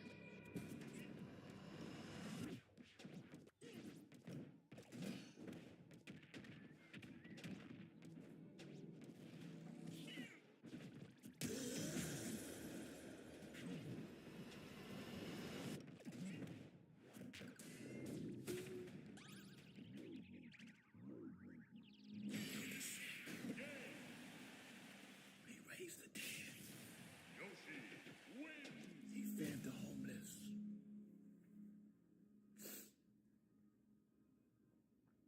He did so many things for people. And on top of that, he died for our sins. What part you don't understand that you are created in the likeness and image of God?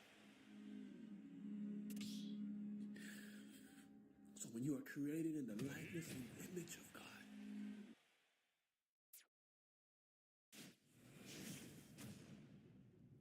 What's good with y'all? It's Cameron, video straight like that. Comment down below what you want to see in the next one. Like, subscribe if you're brand new to the channel. Let's hop into the video, man. So check this out, bro. You have to start talking toward this, bro.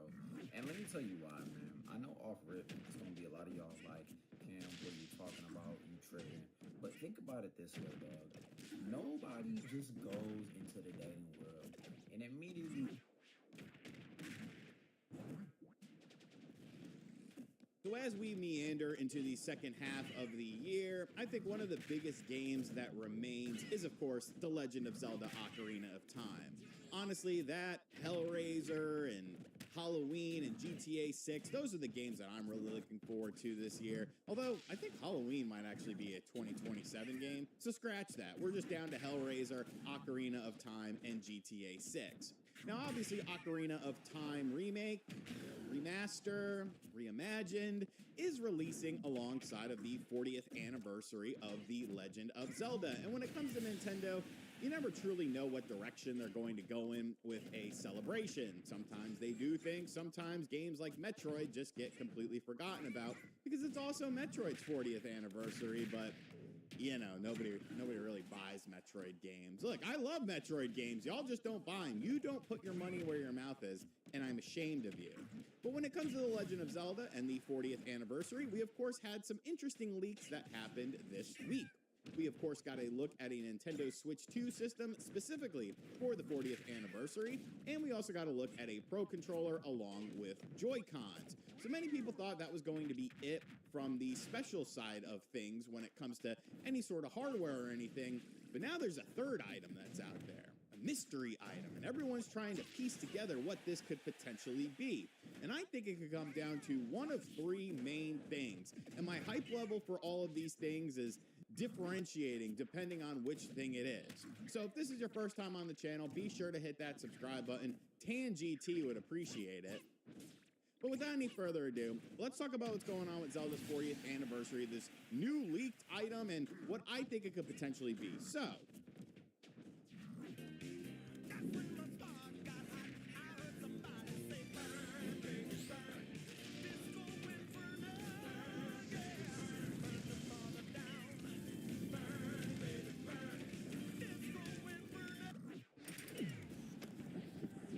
question for you. Can mayhem be amused? Can effort be an aesthetic? Can force become form? Can a fade be a vibe? When you believe everyone's made to create, chaos can become composition. Touchdowns can be texture. And all of work on the field can be one sick style. So can motion be an act of creation? Hell yeah. I like this.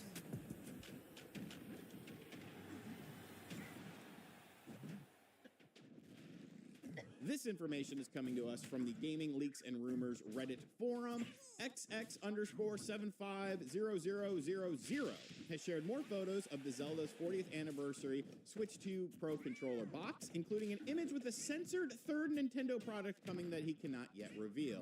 So evidently, this is like the person that has been leaking the images that we have seen, which, you know, I wouldn't exactly put a name to myself when it comes to these images as far as, you know, showcasing stuff that Nintendo themselves have not announced yet. I'm sure they're not very happy.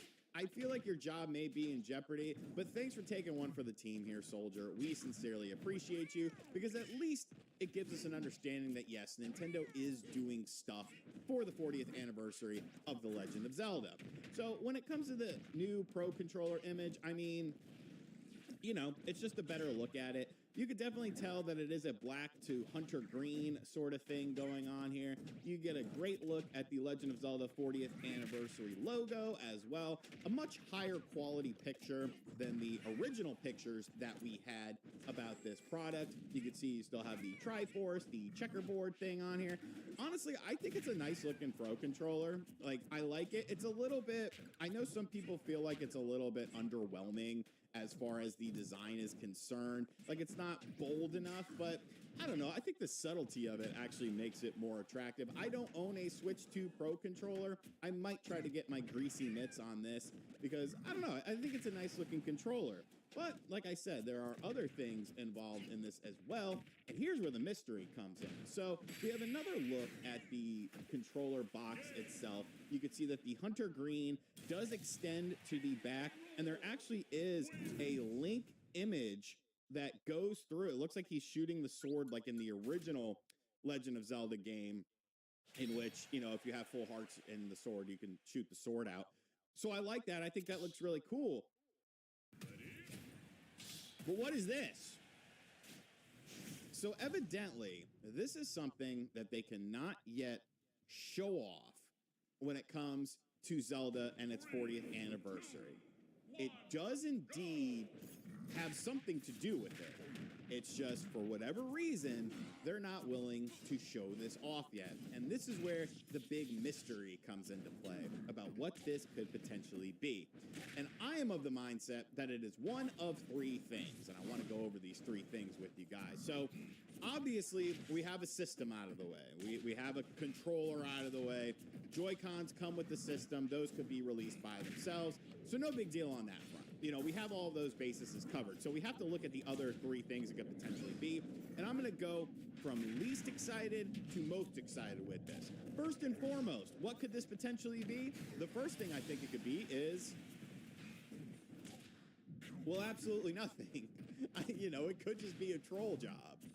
Like, there could be nothing under that black image. It could just be, you know, someone trying to get some notoriety on the internet. That's not exactly new for people to do. Now, obviously, they do have pictures of the actual products themselves, but I do find it a bit puzzling that you're not supposed to leak these other pictures, and you're fine with doing that. But for some reason, this other item, it's a bit more secretive. I can't do anything with this.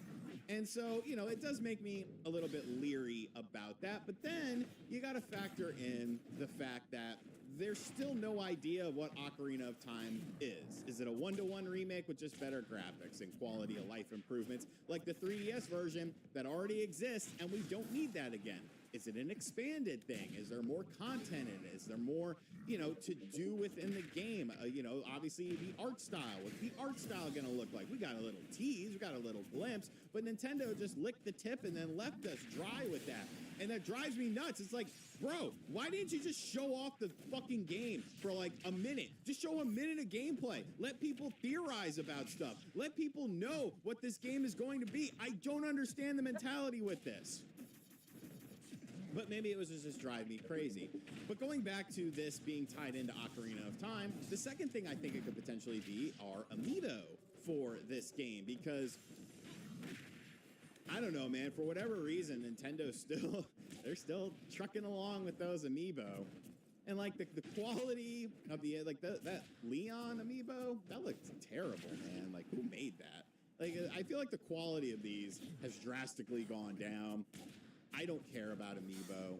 I'm not going to buy amiibo for this. I guess there are people that still do buy amiibos out there, but I'm not one of them. So, you know, it wouldn't really convince me to want to go out and buy an amiibo. And obviously the amiibo is not going to come out till like late 2027 because, you know, they don't coincide the launch of an amiibo with the game, but maybe they will do that with this. And then you have the third thing. What you are witnessing here is a human equivalent of a heat-seeking missile. Get under the bed. Mommy needs to get her guns. We set out to create an ideal combatant. Super soldiers. No one gets out.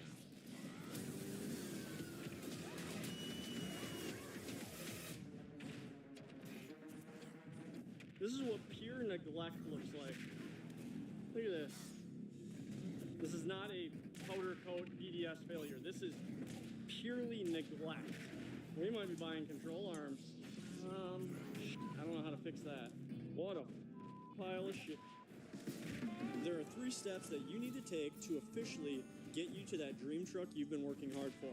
Because, let's be honest, you probably noticed that your lifted truck on 35s is just like every other lifted truck on 35s. What can you do to make it stand out and actually grab attention? Good news, that's what we're doing in this video.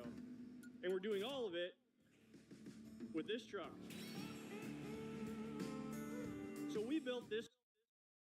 And this is where my excitement comes in. The third thing, a collector's edition for Ocarina of Time. Now, they had the collector's edition with the original Ocarina of Time. I have it. It's on my shelf up there. My mother bought it for me when I was a child, 13, and I didn't realize that it was just a package from Nintendo at my front door, and I opened it because I had a Nintendo Power subscription, and they sent me, and it was Ocarina of Time Collector's Edition in there, and I called my mom at work. I was like, yo, Nintendo sent me this because I'm a Nintendo Power subscriber. She was like, you're an idiot. I bought that for you. I was like, oh, well, can I have it since I already opened it? And she was like, yeah, whatever. So, you know, I think they could do something like that. You know, a gold foil casing, maybe some artwork stuff in there, gold cartridge. That's what I'm hopeful that this is.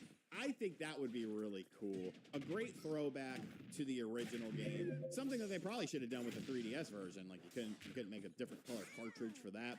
But I think that would be really neat, and that would actually make me very excited to pick that up. I would buy that, but I wouldn't open it. Like I would buy the game digitally and buy the game physically. More than likely, this is going to be a double dip game for me anyways, because I will definitely, buy it from another region so that I can start playing it early, because I'm really looking forward to it. I just hope that, it's a bit more than the original game. I know some people, we were talking about it on the podcast last night, Brett number 2 was saying, I've never played Ocarina of Time. I want it to be a one-to-one recreation so I can experience it the way it was intended. And I'm just like, I don't care about you. Like, no, you're being selfish, okay? You have 2 ways to play the original fucking game. You could play it on the N64 NSO. You could buy and hack a 3DS or a 2DS. It's very easy. I can do it, so that means you can do it. There are 2 opportunities to play that game. You could play it in its purest form, or you could play it slightly enhanced. Give me something special with this game. Make it a new thing. Now, as far as when we're going to see this game, some people have been saying, oh, we're going to get a direct this month. Some jackass idiot said, oh, I think we're going to get one next week for it. And I'm just like, no, I think it's September. It just, I don't know. Like, I feel like all the attention is on Fire Emblem right now. Nintendo wants Fire Emblem to be successful. It's a bit of an uphill climb with Fire Emblem with that price point. And I think if you do a Zelda Direct this month, nobody's going to care about Fire Emblem. People are, obviously the diehards will care, and they'll pick it up. But it will just completely overshadow what Fire Emblem is doing and how Fire Emblem is going to be presented. So for me, in my opinion, I think you could do something the first week of September. Now, of course, I would love for them to do a direct. I would love for these people to be right, because I can talk about it and make money, and then I can sleep better at night knowing what the fuck this Zelda game is in terms of, is it just a one-to-one recreation, or is it expanded upon and changed up a little bit? I would sleep so much better at night knowing this instead of wondering and theorizing and having to lose my mind over it.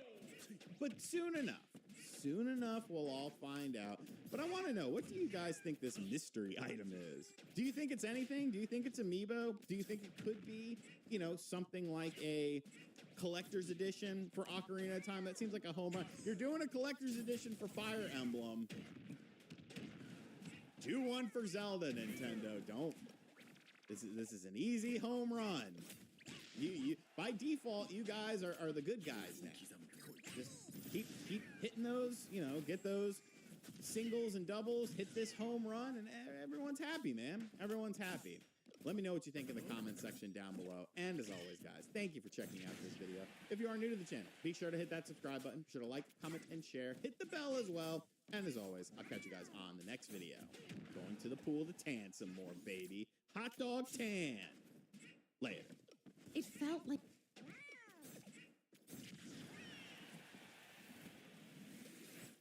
Step into Refresherland with Dunkin' Refreshers. We're back with Black Cherry, Golden... So as soon as I got done crashing my girl, we started talking about the political, economic state of the world and things of that nature, as we usually do. And, we just realized that obviously Generation Z is fried, cooked, like we all got negative in our bank account, bro. None of us is getting no jobs. We all working in McDonald's, bro. You know what I'm saying? It's okay. We all live with our parents. It's cool, bro. It's cool. And we pushing 30, you know what I mean? So that sucks, obviously. But at the same time, it's like, dang, bro, like, I really didn't think I was going to be living in my parents' house at age 25, which is nuts, bro. But, if you really think about it, it's not our fault, bro. You got, the great lockdowns that happened in 2020, and then the rise of AI, all of a sudden, like, of course, they would start getting rid of jobs as soon as it's my turn to choose a fucking career. But that's neither here nor there, you know what I'm saying? And then they got these lock cameras and stuff like that. And then I seen like they got some kind of like ghost creature AI thing. Anyway, bro. My whole point is this. Obviously, I don't have to keep saying and keep reiterating in every single video. You know what I mean? It's low key over for our generation. But I started thinking to myself, if it's over for our generation, it must be over. Like the next generation is, I don't even know what to say. You know what I mean? Generation Alpha is cooked fried. It has to be a deeper word than that. Like, there's just no hope.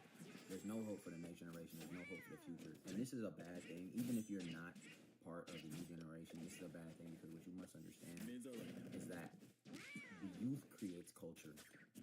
And the youth creates culture because they're the ones that's pushing the new hot trends, the new what's in, the new styles, new fashion styles, new whatever, right? But understand that when there is no youth already to begin with, because here, understand this. Gen Z ain't having kids. Nobody really having kids. Millennials kind of having kids, but not really though. You know what I'm saying? Because the way the economy is set up, so the next generation is already mad small.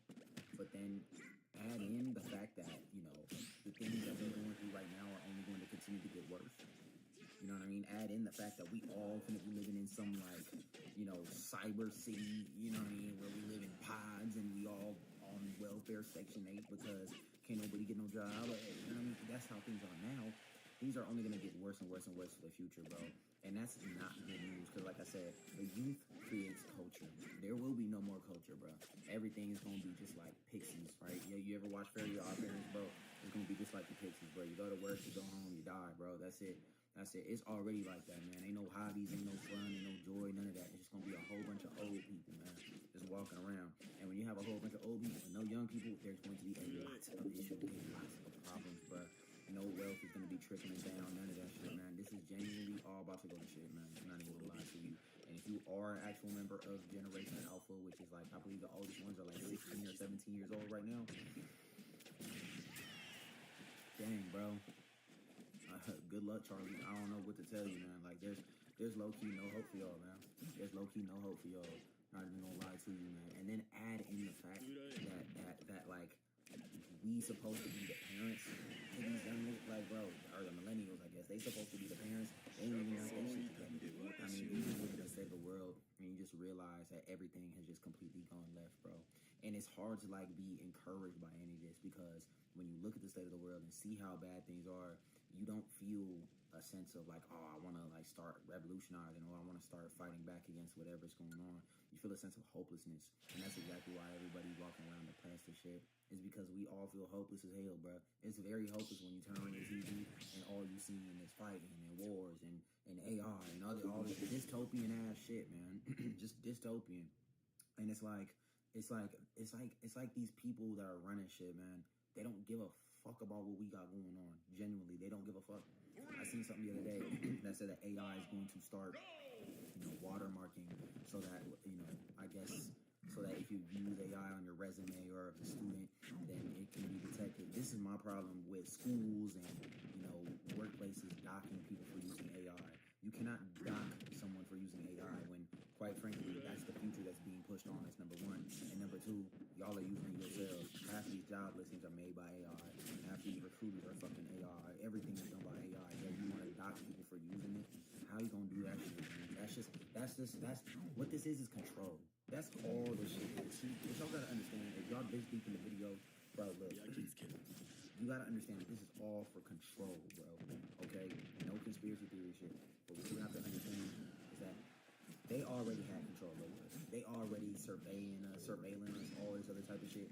They're trying to figure out the way to get the most maximum control over us. Why? Because it's a lot easier to get what you want when you have people right under your palm, right under the palm of your hand. When you are able to say, okay, yes, you can do this, but you can't do that, but we can do it though. You know what I'm saying? That's the easiest way to get people to do whatever it is that you want.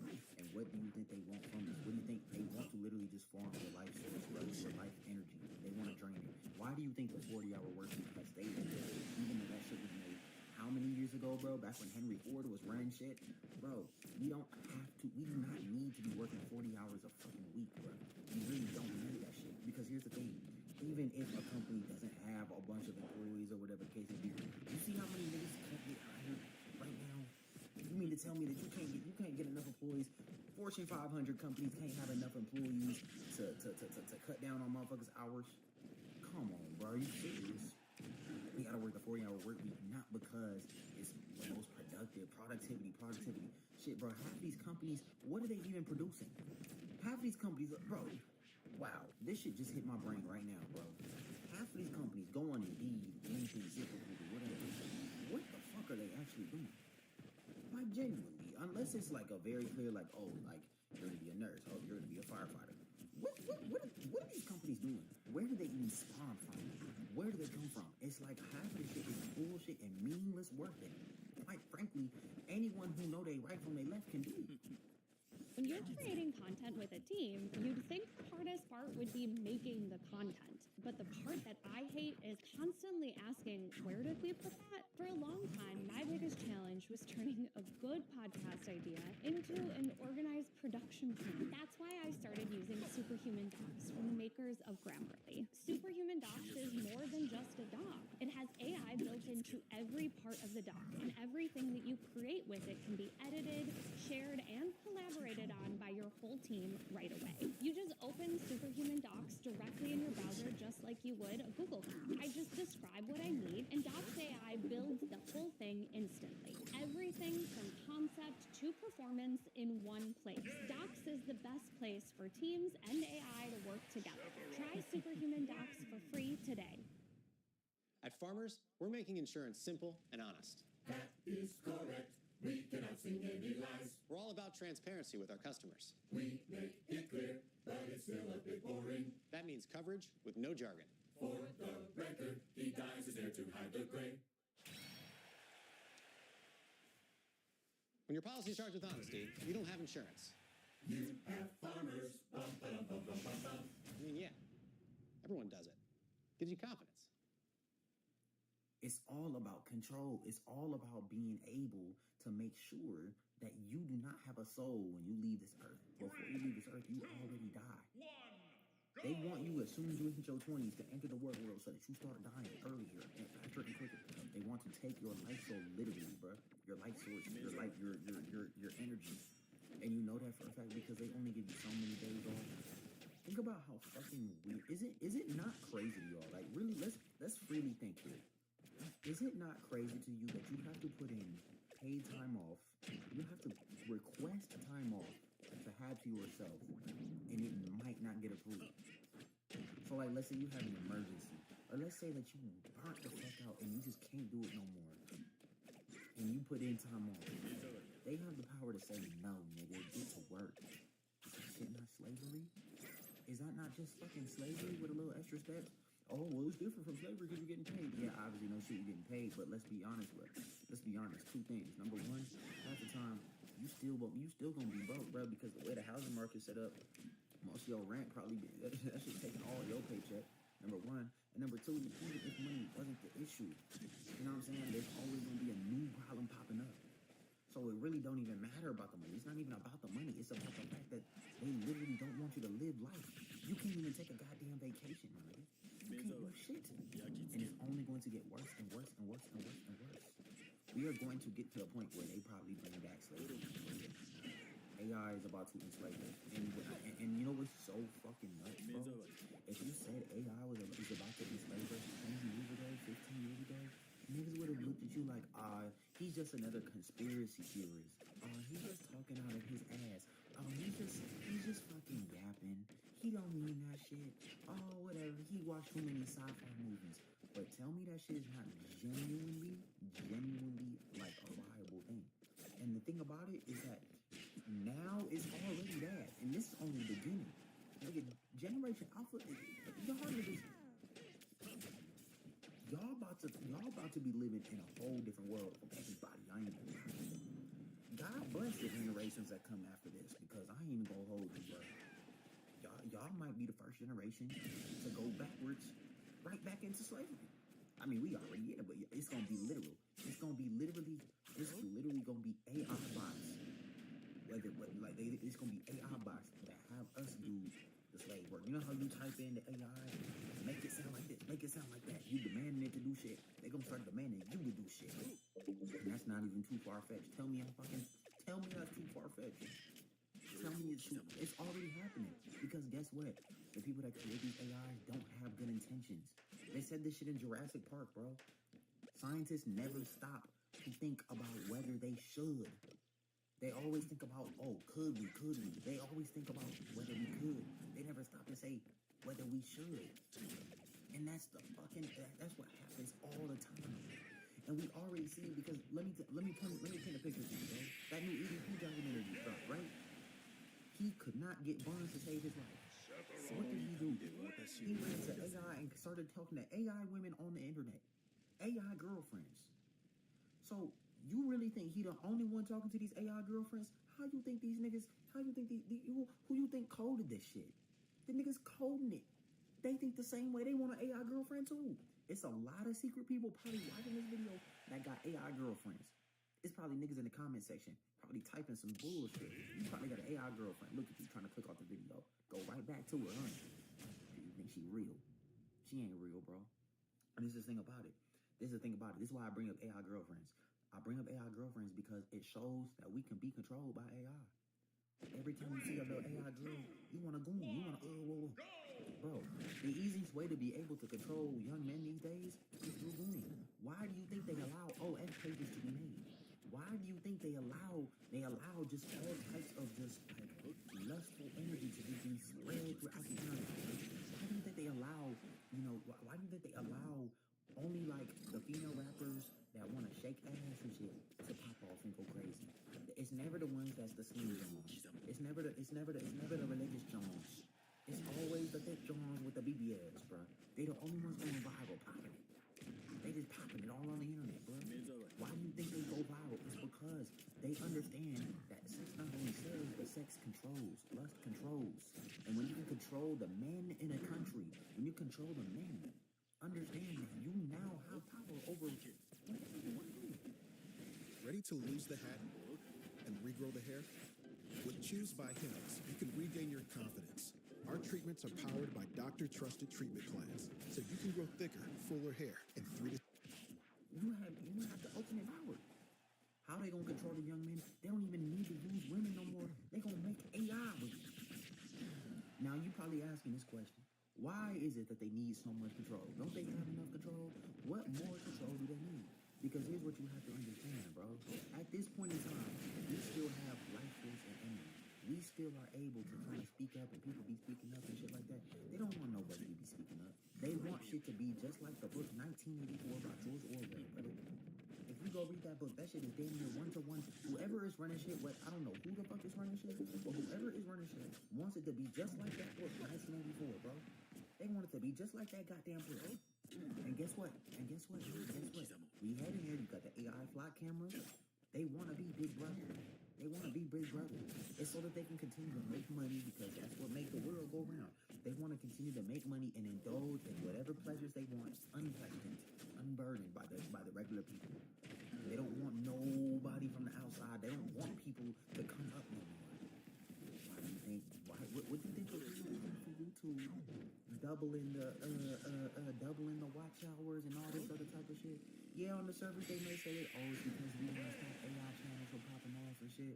There might be some truth to that, but the real reason is because they don't really want niggas to succeed. They don't want niggas to succeed. It's a reason, bro. That's a whole other rabbit hole, man. But my thing is, they don't want you to succeed because they don't want you invading on their privacy. They don't want you seeing the shit that they doing in order to make this money. They don't want you to see that. They want to be able to live whatever life they want to live. And when I say I'm talking about the people running this shit, the people with the money. I ain't talking about the president and shit like that. I'm talking about the people with the money. You feel me? Now, all this shit might sound far-fetched, but is it really that far-fetched? We're headed there right now. Everything that's going on today in today's world would have sounded far-fetched. You don't even have to go 10 years ago. 5 years ago. Because this shit is going at an exponential rate. 5 years ago, the shit that I'm saying would have sounded far-fetched, but it's really not that fucking far-fetched. It's only a goddamn matter of time before AI, and I'm not saying it's going to become conscious and shit like that, but we're going to become slaves to AI. We're going to be dependent on it so much that it's literally, we can't live without it. We can't live without it. It's going to be as essential as an iPhone. It's going to be as essential as breathing, as water. And when AI has the power, understand that there's no reason to employ anybody. There's no reason to employ. And when nobody's employed, nobody has any fucking money. That's why shit, bro. The housing market, you could forget that shit. You could forget that shit, man. The housing market is about to become, when BlackRock and Vanguard bought up all these motherfucking housing, all these properties and shit like that. and fucking gouge the prices and shit like that, right? Understand this. They didn't just do that to just like, oh yeah, we want more money. You know why they did that shit? They did that shit to prepare you for what's about to come into the future. And what's about to come to the future is this. These companies, these BlackRocks, these Vanguards, right? They own these properties, and understand, as soon as nobody could get a fucking job, as soon as the robot AI revolution, as soon as we all dependent on AI, as soon as can't nobody afford shit, and they start rolling out this, okay, well, you know what, we'll give you some housing, we'll give you some, they gonna be the niggas that's handing it out. They gonna be the niggas, and guess what? And the prices is gonna be low. It's gonna be a real sweet ass deal. Oh yeah, we'll go ahead and we'll give you this, but guess what? Your privacy, my nigga, gone. We can come into your house at any time. This is all shit that's and it's not fucking. This is not no spiritual soul Illuminati shit, dude. I'm telling you shit that's actually about to happen, and I'm not even the smartest. I'm not the smartest knife in the drawer, but even I can see this shit coming from a mile away, my nigga. You're gonna be able to live somewhere, sure. Okay, you don't got a job, we're gonna give you some little money. But guess what, that job, guess what? Or maybe even, oh yeah, we'll give you a job, but guess what you gonna be doing? Yeah, you finna be working on these AI fields, nigga. You gonna be, yeah. Oh yeah, you can have this little house. Oh yeah, you want a house? Yeah, go ahead, have this house, yeah. But guess where you gonna be living? Amongst criminals.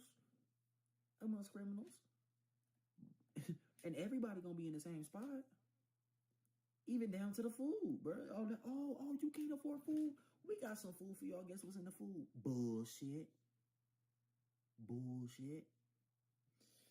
Man. And it's unstoppable, bro. And it's starting now, and I'm not gonna lie, the next generation, they got y'all, bro. They got y'all. There's no hope. But let me know what y'all think down in the comment section. I'm out. Peace. As parents, we ask tough questions. What's in your mouth? What's going on here? Can I help you feel better? When it comes to relieving your kid's pain fast, rest easy. An answer is here. Children's Tylenol. For generations, Advanced Auto Parts has been there, with all the right parts, to get us to life's good parts. Because like you, we're driven by the good parts too.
the Nintendo Switch 2 is set to be the ultimate RPG machine by as early as the end of 2027, because there are a number of high-profile games that are coming out, some that have been confirmed for the Nintendo Switch 2 first party and more third party, and then some that have been unconfirmed or not announced yet, but we know they're coming. So we're gonna go over some games that I'm super excited about and ask the question in the chat.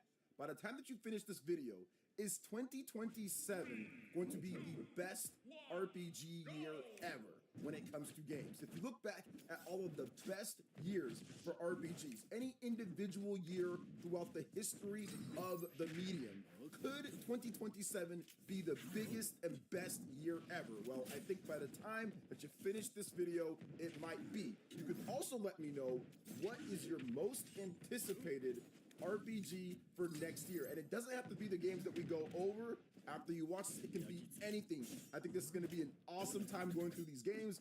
I'm very excited for each one, and we're going to have to talk about this because it is super cool what's happening here. The industry is putting its best foot forward, and we've got to discuss it. But before we continue, we are giving away a Nintendo Switch 2 at 140,000 subscribers or on September 1st, whichever comes first. Subscribe, like, comment. The winner will be chosen at random, and it's a worldwide giveaway. Thanks, peeps. Let's first start with Xenoblade Genesis. That is confirmed for 2027. I'm very much looking forward to this game. Why is Xenoblade Genesis important? Well, Xenoblade Genesis is important because it is one of those games that if you look at the history of RPGs, you look at Monolith Soft and where they came from Square Enix, some of these guys have been in it from near the beginning or close to the beginning. You're talking like PS1 days, some of them even before that, but they shaped a lot of the narratives that you see when it comes to it. And they were responsible for what we're getting now when it comes to the Xenoblade series. Xenoblade Genesis kind of marks the beginning, a new beginning after the ending or after the finishing of the Xenoblade Chronicles trilogy, and even to a degree, Xenosaga. So to get Xenoblade Genesis and put this to a new audience and have the potential for this game, in my opinion, now that I feel that Nintendo has a system that can truly match what Monolith Soft is capable of from a technical perspective, considering their team size, not just considering when it comes to what they can do. Obviously, they can do stuff that's probably high-end PCs if they wanted to, but considering their team size, their development budget, and the actual portrayal, or more like the prediction of what their games are going to sell, I think that the Switch 2 is the perfect match. It's a match made in heaven for Xenoblade Genesis to have a maximized launch, marketing cycle, and chance to do as good as it does. Now, Xenoblade Genesis, we don't know any of the combat or what they're going to do. They haven't shown any of that. We see some of the world size. We have some baseline details, but the most intriguing thing about this game is what are they going to do with the combat? Is it going to be similar to Xenoblade 1, 2, and 3? Are they going to add in different types of elements that they added from Xenoblade Chronicles 2, Nintendo Switch 2 edition, with the Merc Assault missions and some of the action RPG stuff?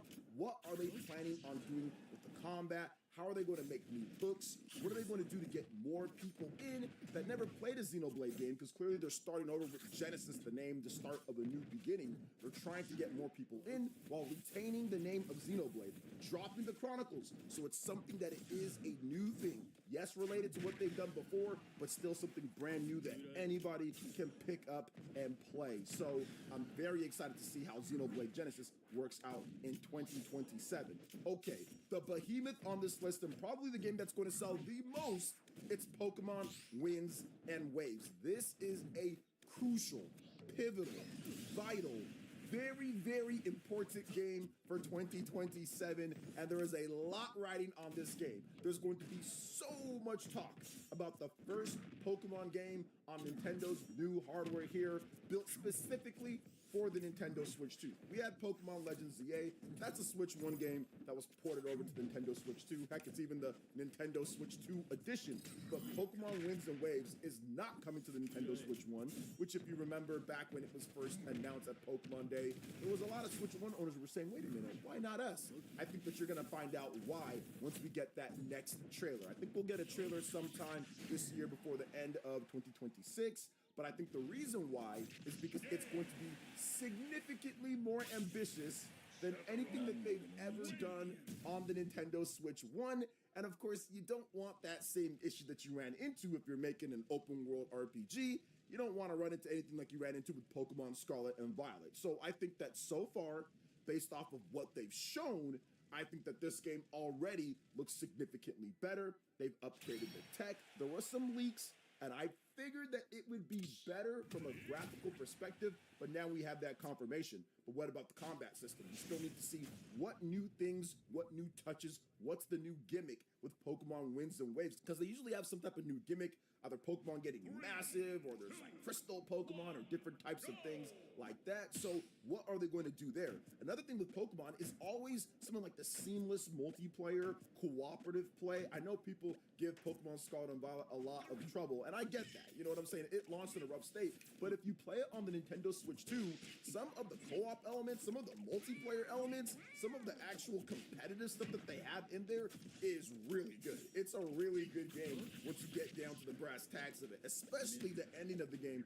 Fantastic. So I think those are the type of memories, those are the type of gameplay things they need to make sure that they have for Pokemon Winds and Waves to truly make it memorable, especially if you're talking about the combat and everything else in the game, the competitive. I think that this needs to be something major, and I feel that they're going to deliver here. They're taking their time. That's the thing. They didn't rush it out. It's been going on 4 years now since Pokemon Scarlet and Violet came out, and now it's going to be 2027, so that'll be 5 years since the last major two-version Pokemon game. That's the most time, that's the biggest gap between big new generations that we've seen. So that accounts for something, and I think it's going to turn into a much higher quality and better Pokemon game than we've seen ever before. So I'm looking forward to that one. Okay, next up is Final Fantasy VII Revelation. This game is coming out multi-platform, and it's already looking incredible. This is the stunning conclusion to the Final Fantasy VII Trilogy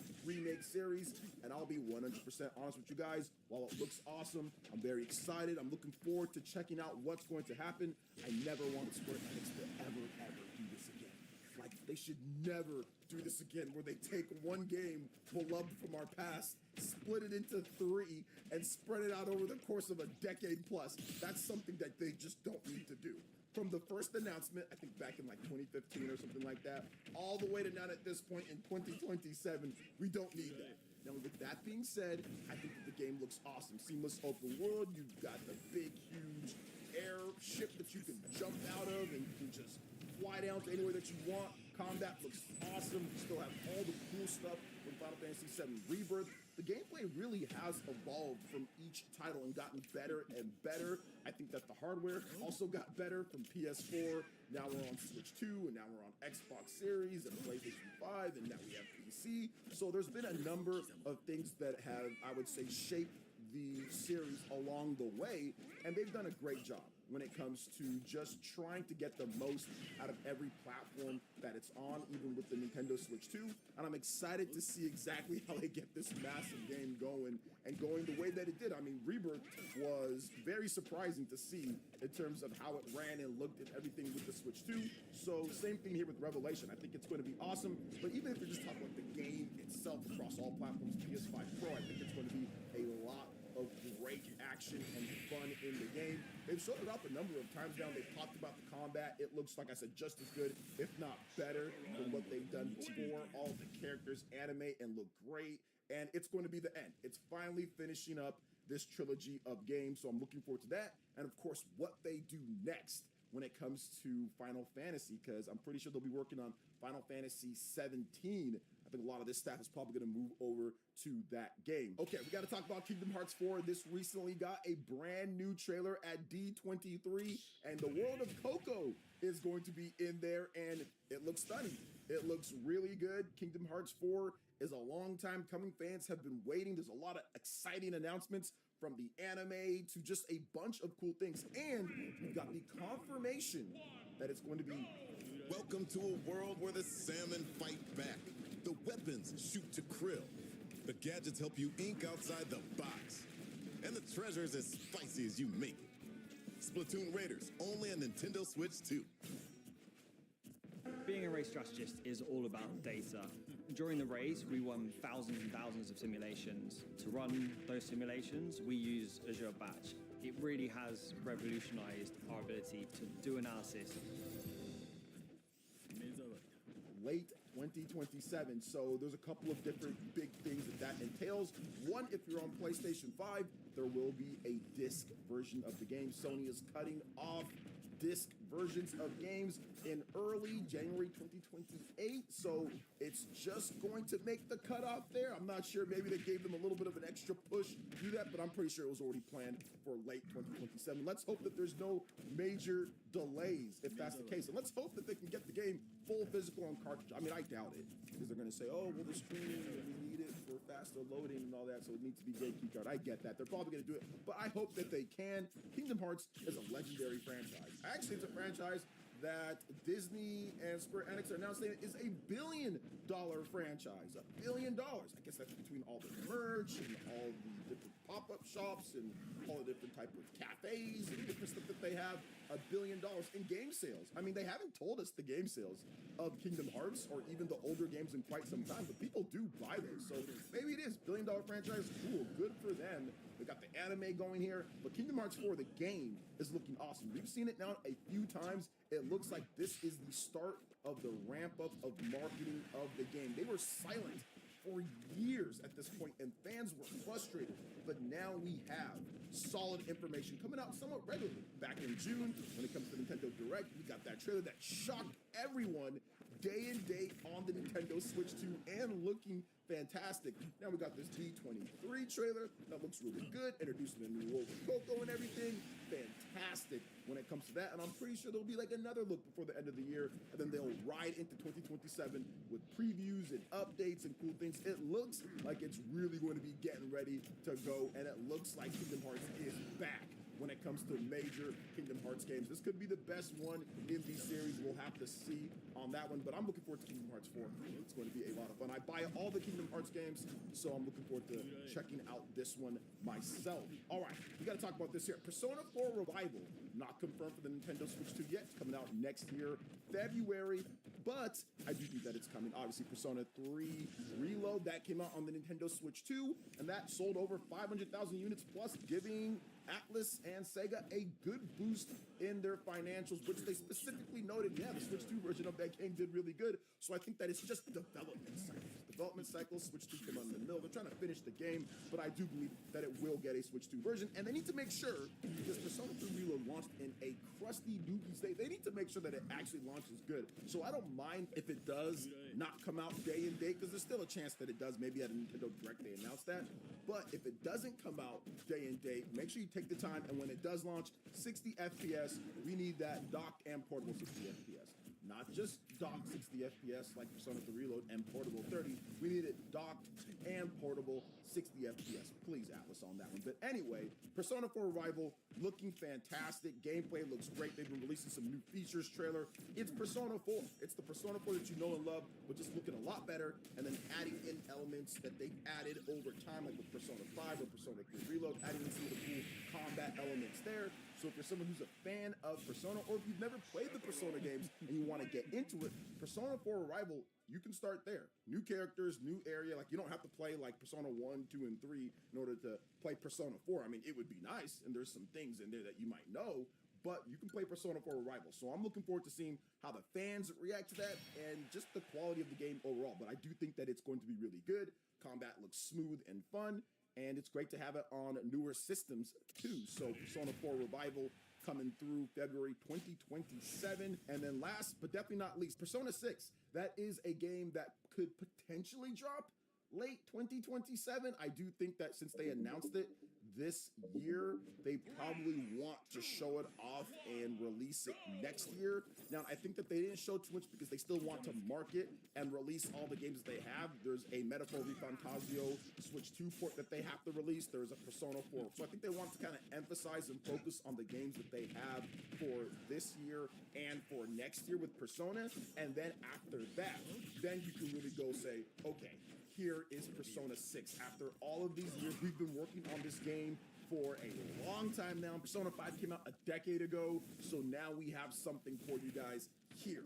Here is what we've been working on, but I think that's going to be after Persona 4 Revival gets its release. And who knows? You got to wait and see what this game is going to end up being, but they did give a little bit of detail saying it's like the high school setting. It's the combat that we're probably going to be familiar with when it comes to Persona, so turn-based. Let's see if there's any action RPG elements, but I'm pretty sure it's going to be similar to what we've gotten, but with a bunch of new ideas and different styles and combat options that we haven't seen before, because once again, they've been working on this game for a very long time. So I do expect there to be some different stuff in there that we haven't seen, but these are the heavy hitters, and potentially more coming in 2027 to Switch 2, PlayStation, Xbox, PC. Exciting times if you're an RPG fan. So what are you looking forward to the most? Let me know in the comment section below. All right, peeps, that wraps it up for this video here. Thank you so much for watching. I do appreciate it. Please make sure you hit...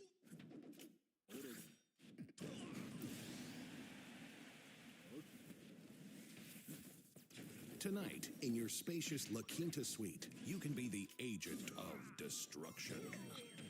We get it. You've been building connections all day. Go ahead, demolish that personal record. Tonight, La Quinta. Tomorrow, you shine. Ain't no harm in wandering. There's a bounty of fresh produce delivered daily for the taking. Smell them because they're so... Alright, what's good with y'all niggas? Don Coolio coming at y'all with another video, man. Now, in today's video, as y'all can see by the title and thumbnail, we're finna be reacting to this Glob Cool video. Based on what folks was telling me beforehand, he was sitting on here glazing crazy, talking about it should be $35. You feel me? So we finna go ahead and react to that. It's gonna be a short intro. I don't wanna waste too much time, man. So let's go ahead and get into it, bro. All right, so I'm gonna turn it up a little bit. We got a video by Glob Cool, y'all. Glob 2 is his other channel. So he's talking about Sparking Neo. Now I'm gonna be real with y'all. I don't fuck with Glob for that shit he did to my nigga Rose. I'm gonna just be honest with y'all, bro. I'm gonna be real with y'all, bro. The snake, bro. Let's get into this, bro. What did he do to Rose? Okay, if y'all want to know what happened to P Rose and Glob Cool, so y'all know. I don't know if y'all remember, but P Rose came out and he was talking about how Xenoverse 3 felt bad. And he was talking about how it was limited combo routes, right? What happened with Rose, they was on stream, you feel me? He was acting all cool with Rose and shit like that. And after they got off the stream, he acted like he understood Rose. They got off the stream. Then Sirius came out and showed a video and he showed some combo routes, but they were still the same ones Rose was talking about. But Glob Cool didn't understand what was going on. What's the word, BG Games? And Glob Cool got on stream and started glazing and dick eating. Like really munching, pause. He got to going crazy, bro. Like tweaking for this nigga Sirius, bro. I swear to God, it was crazy. And he started telling Rose like, "Oh, you need to apologize" and all this different bullshit. That shit was crazy, bro. I don't fuck with that shit, bro. I don't give a fuck what nobody says, bro. I don't fuck with that shit. That shit weak as hell. Like I said, bro, anybody else in my last stream, I told y'all, in that stream, I told y'all straight up, bro, like a nigga do some shit like that to me, like I dead ass would want to hurt them in real life, bro. I would want to. Now, obviously, I have more self-control than that, but like the urge would be there because that's some real bitch shit, bro. And I don't like that bitch soft ass shit, bro. I really don't. What's your record in real life? I ain't lost no fights in real life, bro. Unless I was getting jumped, but like I really ain't lost no fights in real, bro. Well, let's get into this video, though, man. Like on the second channel, and Trader sent me a video to react. We've had Eric, aka the Money Corner, here in the channel to talk about Xenoverse 3, and off of that alone, he just said something about the modding corner. Nigga, why are we talking about the modding corner? He don't know shit about Sparking. I might pause this video a lot because I just want to talk shit, bro. Trader wanted me to react to this Sparking Zero video, but it's still too loud, y'all. Let's see what it's talking about, Eric. Short. This is the first short reaction on Globe 2. Welcome to the channel. Sparking Zero Neo good. Sparking Neo good? So is it? It's just a big Sparking Zero expansion. Super limit breaking Neo. Holy. Over 30 new characters, 20 new customization options, and 4 new stages, alongside new episode battles and a brand new mode called Limit Breaker Journey. Adds all that. Now, I got some flack for saying there's not many hype characters left to add, and did Sparking Zero prove me wrong? No. Again, I think the base game...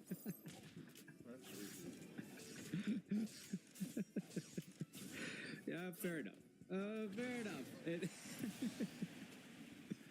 I do think, yeah, most of the characters you'd want are in the base game already, but there are a lot of characters coming from Tenkaichi 3 that were missing, and I think that's mostly what fans wanted. It shouldn't have been no characters missing from Tenkaichi 3. At least not the amount that it was. So, I mean, like, that's not a plus.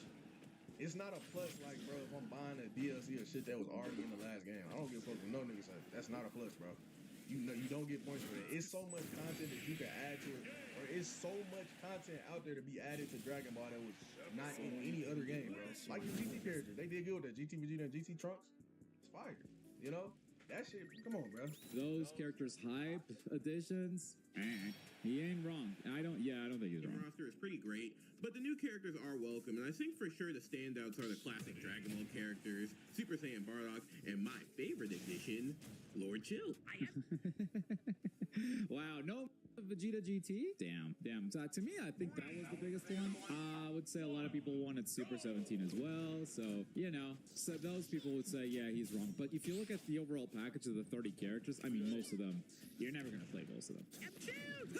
Now, I haven't finished all the new episode battles yet since I plan on finishing them on stream. Okay. But Tien's was fine, I guess. Just what if Tien locked in and Goku gets shot for some reason? Why did Goku get shot? That's a great question. Because in the show, it's Piccolo, right? But Piccolo in this What If story, I made a video about the What If stories, by the way. Piccolo is the one that gets shot when Frieza returns after, like, surviving the Spirit Bomb, right? Why would Goku get shot instead if Tien was there? The only reason I can see is because they're standing around and Tien is also there. Their positions are different. So Frieza was always going to shoot at that spot. And just happens that Piccolo wasn't there because he moved over to make room for Tien. That's the only explanation I got. I got nothing else. Frieza, if he was even more bigger of a bigot, he shoots... Frieza, if he was even more of a bigot, he shoots Goku. I mean, isn't it also bigoted to shoot the Namekian when you are in Namek, destroying their whole... It's a lot of this DLC that, I'm gonna be real, should have been free. But I think it's definitely something that should have been still paid for. I think $20, $25 would have been a decent price point. I'm not gonna lie. Planets? I don't think shooting Goku makes him a bigger bigot. It's just a bigot towards a different race. Watch out! Mantis, look out! The new customization options are pretty cool, like adding new techniques from the movies like Full Super Saiyan as an ultimate. Yeah. Okay. Lastly, we have the new... A lot of people wanted that transformation. Like, whatever. To me, transformations in this game are new characters, right? So the ask to add full Super Saiyan is the ask to add another character. And, I think it's fine. Maybe they could have done something like... I mean, I'm gonna be real. I don't really care that we didn't get him as a character, bro. What's the word, say? I don't really care that we didn't get him as a character because, like I said, in the anime or in the movie, he really didn't do much. But, like, bro, why the fuck not? We got Chila. We got fucking Nancy. They didn't do shit. Especially Chila. What the fuck did she do? So we can't get false Super Saiyan in the game as a playable character? What? Nigga? Talking about, that's like adding a whole new character. Okay, nigga. Okay, nigga. What's inspiring you lately? Your interview face. What's wrong with them adding a new character? It's $35. All the new stuff that was never in BT before should have been paid. I agree. Everything else should have been free. I agree. Wholeheartedly agree, 7. Like a buff, like a skill like they have for Super Saiyan Blue Evolved, or like they have for Kaioken on Goku Blue, where it buffs them for a limited amount of time, changes them visually a little bit as well, but it's not a full-on transformation, right? So I could see that path, and maybe fans would be happy, but who am I kidding? Fans will never be happy. As an ultimate. Yeah. Nah, fans definitely could have been happy, bro. If this game didn't launch as garbage as it did, and we 2 years later are just now getting shit that was already in the last game, niggas would be happy. And we didn't have to pay $35 for it. And it's still shit missing that was in the last game. It's still shit that's literally common sense that's missing. Niggas, you saying niggas ain't just finna be happy. It's reasons the niggas don't have to be happy, bro. If this game, bro. Come on, bro. Lastly, we have the new single player mode. Bro, this is so good. Journey. This mode is awesome. It's basically a Sparking Zero roguelike where you fight in rounds of 10. And in those rounds, you get to fight characters, meet mentors, and do event challenges. I think this mode is what Sparking Zero haters always avoid talking about. Because they didn't just do Tenkaichi 3, they did it way better. This is that Tenkaichi 3 mode, but modernized and improved in so many different ways. Sparking Zero haters, they are talking about, oh, this should have been here at launch, this is too expensive, this yada yada yada. Nigga, you shouldn't have to pay for a fucking game mode. Nobody ever said the game mode was trash. If anybody said the game mode is trash, but they bullshitting. If some shit trash, I'm the first nigga that's gonna say it, bro. I swear to God, I'm the first nigga, bro. The first nigga. The game mode is the best thing that we got out of everything we got, bro. Right? Everything we got. Right? This shit should have been in the game. It is just Dragon Sim with additions. It's just Dragon Sim, bro. It is literally Dragon Sim. It's just Dragon Sim, bro, but it's a little bit better. They added more to it. Cool. I'm grateful they did, but this should have been free. It's a fucking game mode. Who paywalls a game mode, bro? Who paywalls a game mode, bro? Exactly. The new game mode should have been free no matter how good it is. It doesn't make the game better than exactly, bro. Come on, that's what I'm saying, bro. No one is talking about this game mode because it is awesome. It is fantastic. It is a flawless addition that is worth the expansion money on its own. Get that bullshit out of here. This nigga said it's worth the expansion money. You are dick eating, bro. This shit not worth $35. Shouldn't no game mode be paid, bro? Come on, bro. Stop that shit, bro. I fucking said it. This game mode is worth the expansion money by itself, let alone with the character additions. However, this drains your health bar, and you only have one of those per 10 rounds with only 1 sense of meat. So make it count. You can level up whatever character you. It's niggas like this why we can't never get like shit that's actually priced the right way. The right way. Super dicky. Super dicky, bro. That's crazy. That's crazy.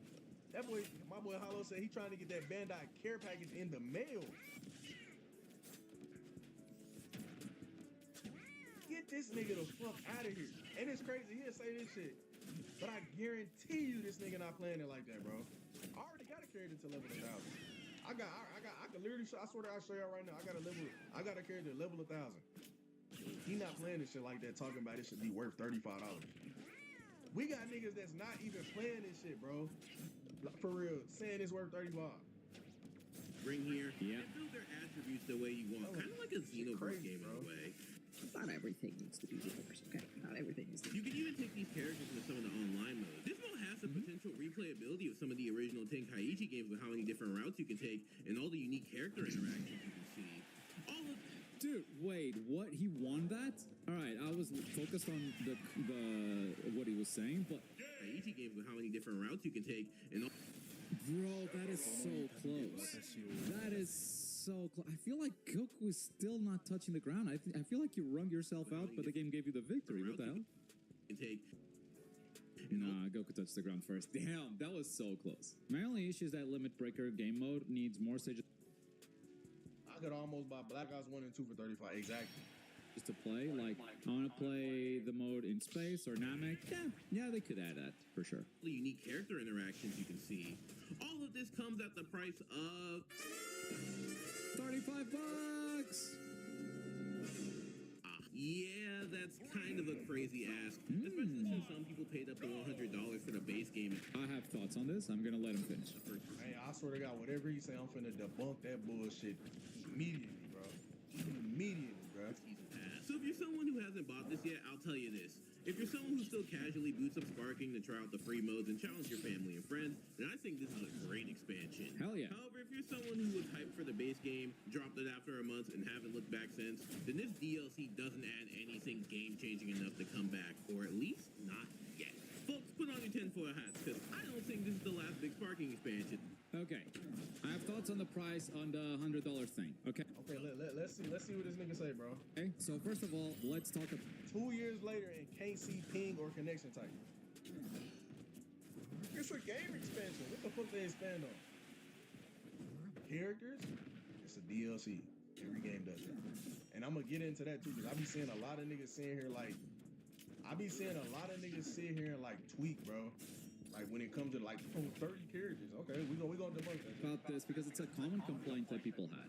I bought the Ultimate Edition. I spent $100 on Sparking Zero, and how come this isn't included? Folks, if you buy the Ultimate Edition, which is where? Oh, I guess Legendary Edition, right? 120. It used to be. You get the base game. Wait, no, that's new. Wait, that's new. Where's the Ultimate Edition? Are they not selling it anymore? I guess they're not selling it anymore. If you get the Ultimate Edition, you get the base game, the Season Pass, which includes the DLC characters. You summon Shenron, you get a power pole, an emote voice set, backgrounds, and customization. Now, if you bought the Ultimate Edition and you thought, oh, this gives me everything forever in the life cycle of this game, then you didn't read. Like, that's not what it says, right? If you bought the Ultimate Edition after reading this, you got everything that you were promised, right? I don't think you get to be upset that... You know, it's $35 for the season pass with Sparking, and we paying another $35. I don't think y'all realize we just paid for both DLC for season by $70. Facts, bro. Things that weren't promised to you before you spent the money, like this information was available. It's not like they told you, you get a lot of things that we'll announce in the future, and then didn't talk about it. The one thing you didn't know... All right, fine. The neighbors are complaining about the crop tops. Was it Doreen? Oh, she's just bored. 3, 2, 1. We are older now, but also younger than we'll ever be. Is which characters are going to be playable. They just told you it's going to have more than 20. They didn't tell you which ones. I think they told you that it was going to have Superhero and Daima, but that was it. That's all the information you had. Now, if you bought this, and you're like, I am going to get all the content in the future forever, then I'm sorry, you just didn't read. It's called the Ultimate Edition for a reason. It's supposed to include everything. Yeah, everything at launch. Not everything that they released 2 years after launch. They're not on the hook and owe you... Everything at launch? Everything because you bought the Ultimate Edition. That's ridiculous. Like, imagine the Sparking Zero becomes a Xenoverse type situation. And it's not going to become a Xenoverse situation, bro. 10 years from now, they still are having updates. Do you think those updates are free because you spent $100 once? No, that's ridiculous. And so, yeah, I don't feel sorry for everyone going, I spent $100 and I'm not getting this for free. I don't feel sorry for those people. First of all, nigga, I'm not saying it should be free, bro. That's literally what a season pass is. I'm not gonna lie, like, bro, but I'm gonna put it like this, bro. I'm gonna put it like this, right? Niggas spent $110 on the Ultimate Edition. It was $110. I spent $110 for the Ultimate Edition, right? My boy Seven just said I paid Danner $120 at the launch of the game for the Ultimate Edition for a broken, unfinished game. That's what he's missing. Exactly. I think it was $110 if I'm not mistaken. This DLC was $35. This DLC was $35, right? He just showed, let me go back to it, a Sparking Zero is $50, right? For the Neo DLC with the base game, it's $59.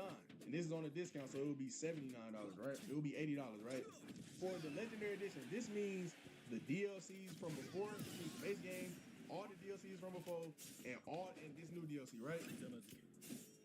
Us, people that paid $110, right?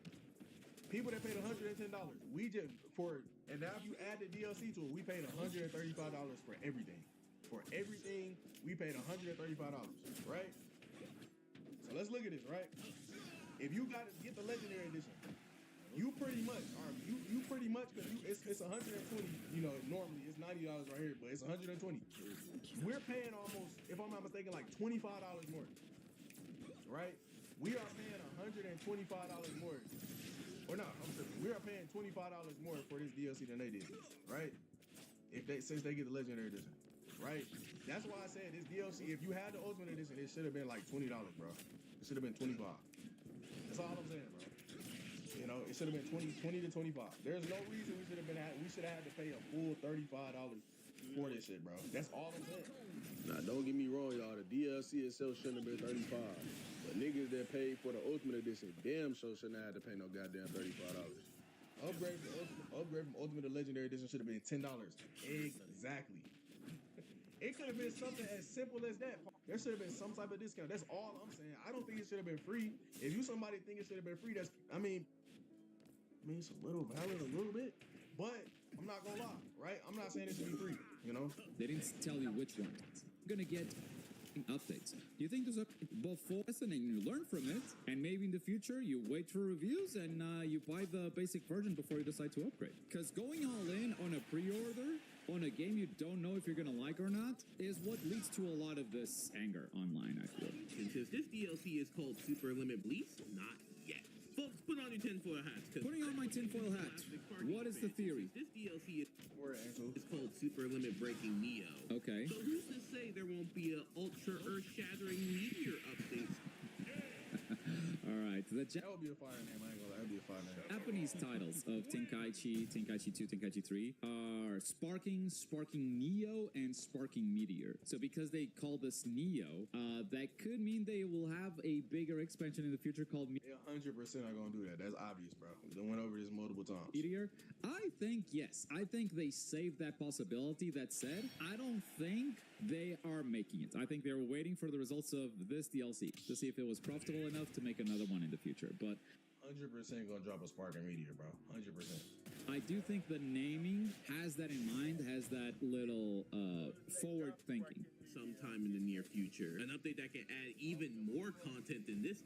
Basically, what I'm saying is wait for year 3, but overall, it's a fun update. Man, if I'm being honest with y'all, bro, the game, bro, it's so much content to be added. What's the word, yo? It's so much content to be added, bro. So much, bro. Like, there's no way we don't get a meteor. Like, it's insane if we don't. A fun game. I don't think you should wait for year 3. I think at this point, if you don't like Sparking Zero, it's not for you. Like, year 3 is not going to save it. If you're still, like, somehow hoping that someday they're going to add the update that fixes this game for you, bro, give up. It's just not the game for you. I think Sparking Zero was in the top 10 best-selling games on PSN during the DLC's launch week. Safe to say it sold really well. Yeah, it did. It did. I saw those charts. I saw it on Steam as well. It was on the top 10 in a lot of places. I think it probably did really, really well. Despite the social media and comment section, like overall, you do an analysis of what people are saying about it, and it should have been at launch, and it's way too expensive. Like, those are the two main messages. But money speaks for itself. The purchasers speak for themselves. So I think we might see more in the future, and that's great if you like Sparking Zero. I personally enjoyed this update a lot, and shout outs to Eric because it's saving me from having to make a full review on the DLC. I don't have time. Tokon has taken over my life. But this is a lot of good condensed thoughts into a single short. Okay. Yeah, the only thing he really said in that video that irritated me was just the shit about the price. But one thing I do keep seeing people saying, bro, oh, it's 35 characters, $35. It's 35 characters, $35. Right? For any nigga that says that, bro, I'm finna break this shit down for you why it don't make sense. Right? Because I seen some video of a nigga saying, I forgot who it was, bro. But it was some nigga saying like, well, you go to other games, bro. You feel me? You get a season pass with like 4, 5, or 6 characters, and it's 35. Nigga, do you understand how difficult it is to make all these different characters unique? It's like people just don't think. The reason you're getting 35 characters is because it's easy as fuck to make the characters. It's, bro, literally, it's 35 characters with 80% of reused fucking assets, nigga. And on top of that, the new animations that they make in this game, it's not the same as how it gotta work in other games. Where they making completely different, like move sets for these other characters. Like, they have their own strings that are unique to only them, right? When it comes to Sparking, right? Even if they make a new animation for a rolling hammer or a gut punch or something else, it's not like they have to make a whole new combo string for this character. They could make that animation anything and it will work in the game because it literally works the same as anybody else's. That don't take as much work as making a whole new character in a Mortal Kombat, a Tekken, a Street Fighter, right? That even in Storm, bro, them characters take way more to make. That's why you're not getting 35 characters at a moment like that. It's way easier to do that on here. The thing that takes the most when it comes to Sparking is the supers and ultimates. But that's just a cinematic. They don't take as much as having to make sure these strings make sense. They have to make sure this shit follow. They have to make sure a lot of different shit, bro. So for anybody that's saying that y'all niggas don't make sense, $35, 35 characters is bullshit. That literally does not make sense, bro. I'm telling you. That's dead ass delusional, bro. Just to simplify what I'm saying for anybody that don't really get it. For example, there's 4 rush strings in Sparkles. You got flying kicks, gut punch, ki cannon. You got another one that's like a wave type move. You got blaster wave, I think that's what it's called. And then you have rolling hammer, right? So that's like 5, maybe 6, right? So every character has some iteration of those. Every single character. If I'm not mistaken, I think every character has gut punch. If I'm not mistaken, every character has a gut punch, right? You can make those animations for the gut punches and whatever rush string it is. You can make those animations different, but they fundamentally work the exact same way. They all pretty much have the same frames. They work the same exact way. So it's not like they really going in making brand new characters, bro. Like they are. Some of the characters do have like unique animations that they just now added to the game. But majority of the characters in the DLC, there's not. I don't think there's a single character in the DLC that doesn't have a reused asset. You feel me? And I'm not even somebody that trip on that, but that goes into account when it comes to the pricing for a game. To compare that to a game like Mortal Kombat, a Tekken, a Street Fighter, you know, them type of games, bro, the moves that you do in your combo, like all the hit animations and stuff like that, all the punches, all the different things you can do on there, they have to make sense.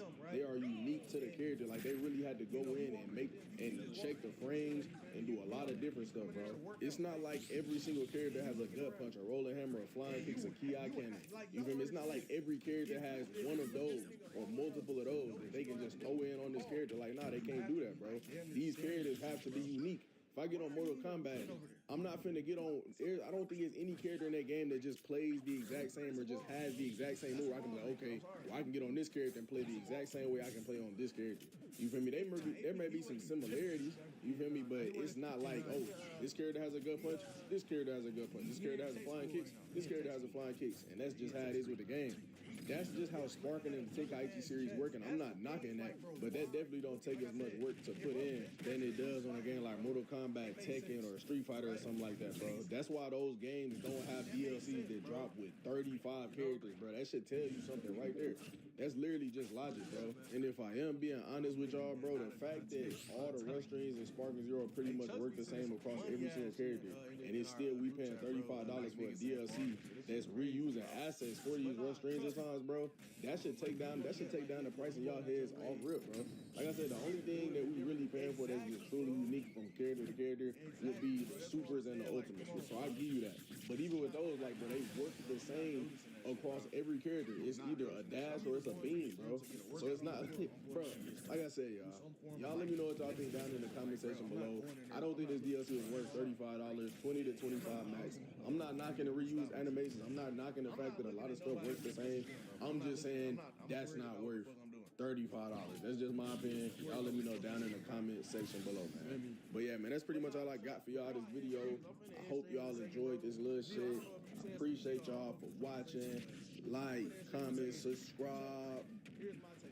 And Don Coolio out, bro. Like, this shit is despicable, bro. Y'all telling me this the best #1 beerus in the world? Y'all not seriously taking good takes from this nigga. Whatever he say, y'all just go with it, bro. Like, what?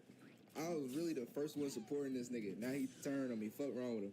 Anyways, you know what I'm saying? Promote might be scared of you because even Speedy money match for $20. He said 50. Understand, gang, your time might be up as one of the best. Like, bro, this nigga money matching for a Snickers bar and a Gatorade. What the fuck is you talking about, bro? I want 50, nigga. Give me 50, I'll play you serious, bro. Otherwise, I'm not taking you serious, gang. You ass, gang. You not like that, bro. Niggas, all this shit started because I said, niggas sent his tier list. I said, why is he making a tier list? He shits. I'ma stand on that, bro. Cause when I play a nigga, they be like, GG's, bro. You one of the best, bro. I couldn't hang. That's when niggas want to admit the shit.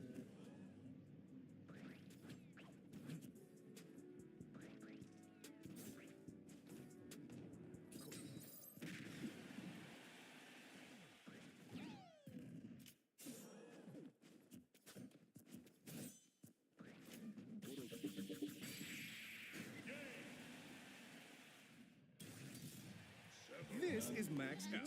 He's a credit ricker. He maxes out on little treats when he could try setting balance alerts to monitor. Have your own Sabbath, right? Take your own Sabbath time out, so that way you could just get some rest, because rest is important. You gotta rest. So I feel that I'm rested enough. I feel I'm ready to come back. I feel I'm ready to get started, ready to get back into my YouTube activities. Damn, man, I hope this live stream isn't messing up. I hope you guys aren't commenting and it's just not showing it. Somebody say what's up.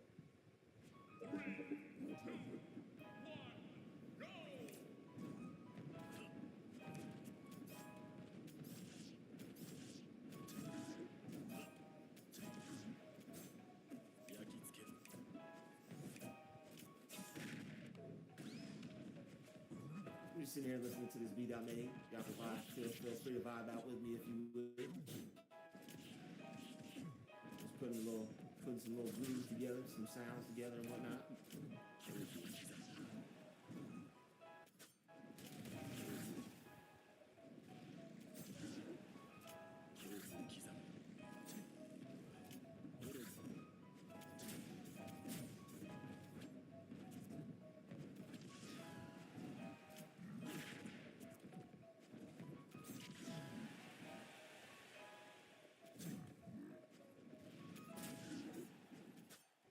Who play piano like that, y'all?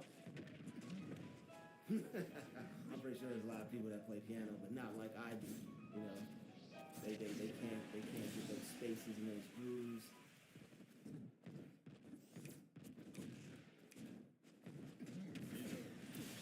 Yeah, the legacy of King Vegeta is looking good. We're gonna take this team in, and let's see if this team does some work. All righty, what do we have to fight here?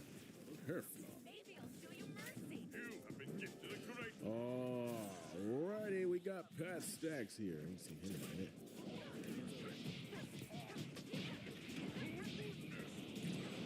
I'm pressing buttons, help me! Oh.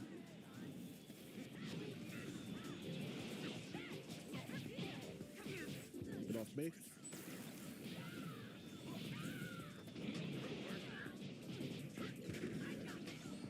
All right.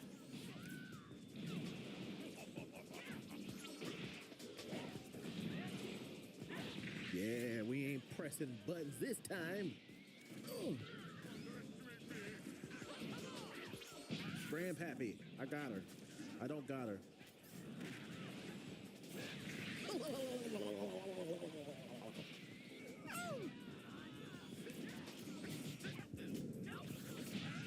We'll take that.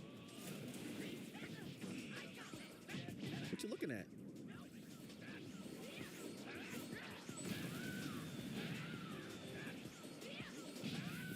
Hey. Uh-huh. No. No. No. Oh. Stewie is unattended in front of the TV. Ow! Ah, watch it! You splashed me! Whoa, what a super counter.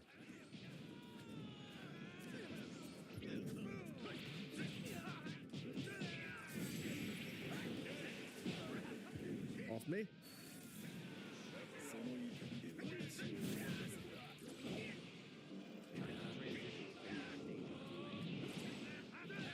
No, I messed it up.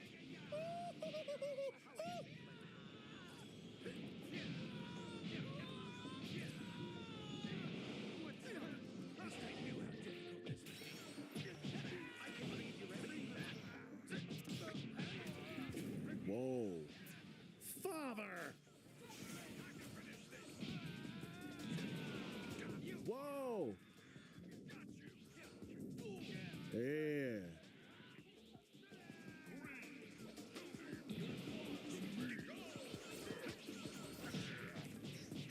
Oh. Oh, get off me.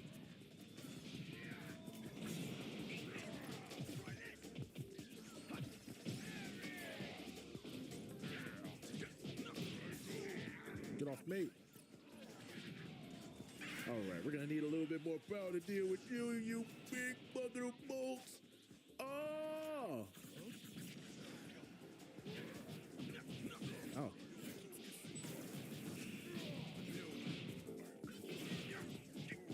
Where'd you even come from?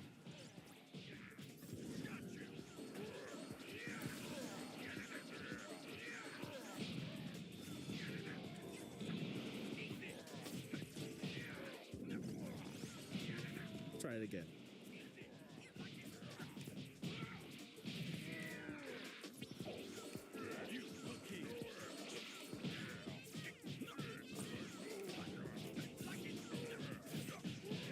Ouch.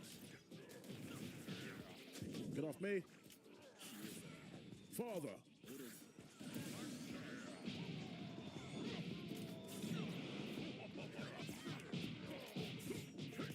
Nice.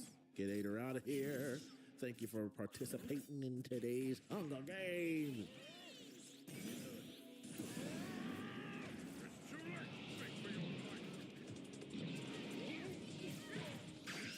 Oh, this is gross. Oh, I'm dead.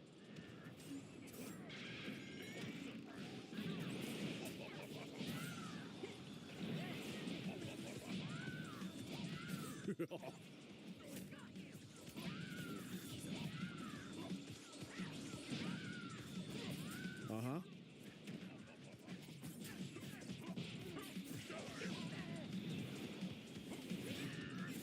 Okay. Uh-huh. Come here.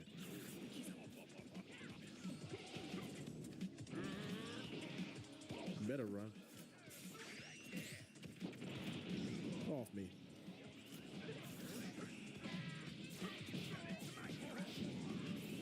Get in here, grandson.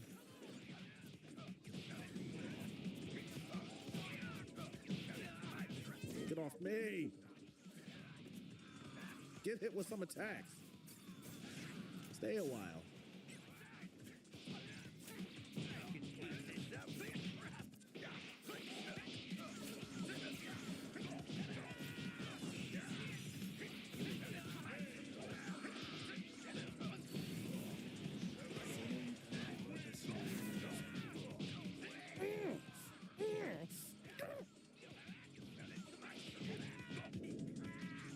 I want Roshi out of here quickly. Father, get him again!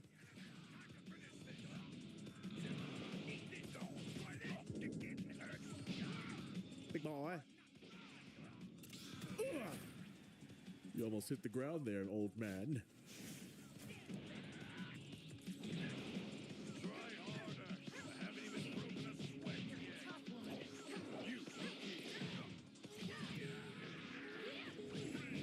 That back meat is mine. Get him out of here. Who else is on this team?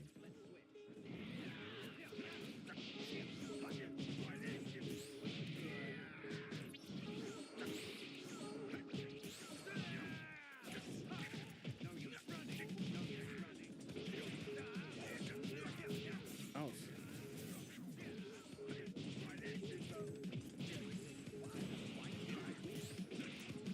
He's asking why can't he win?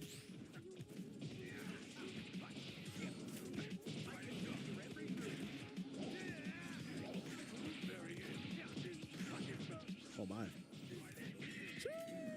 DJ's to your big boy. Alrighty, let's see how this rematch goes.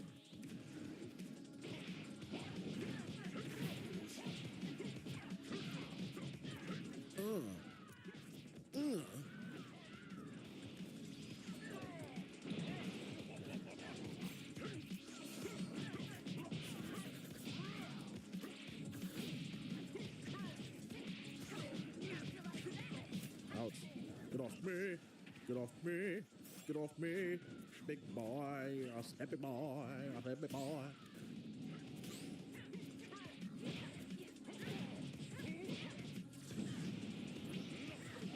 Hit him again.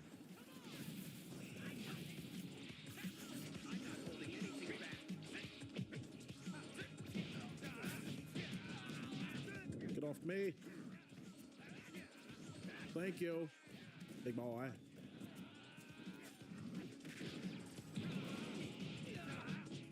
Get off me. How many times do I need to teach you this lesson?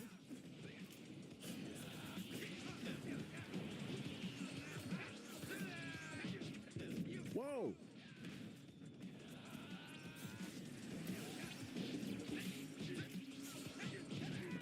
Trying to switch?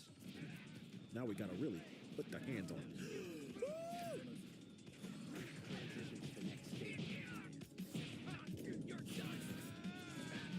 Hit him again.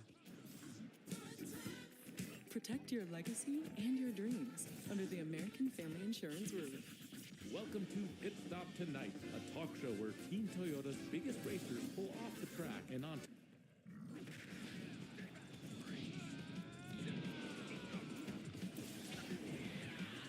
Better switch.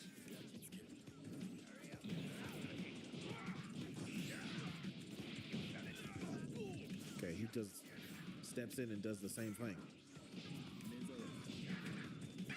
More Super Saiyan power for me!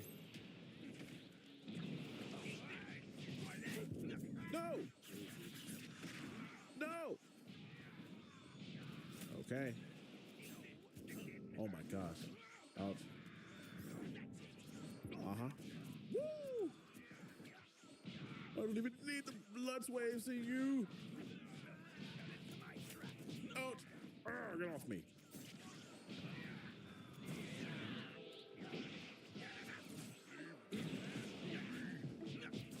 Get off me. Uh-huh. Let's get you closer to the ground. Us, and us.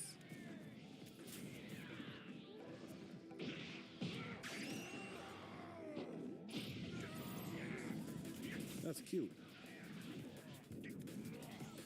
That was very cute.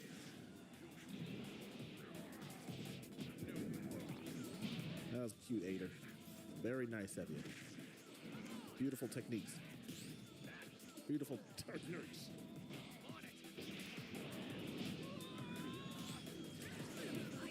Oh my. Oh my.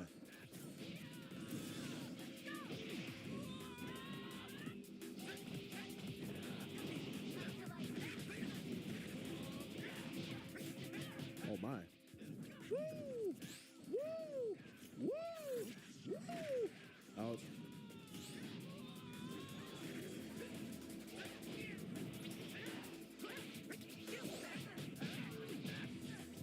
Oh, come on.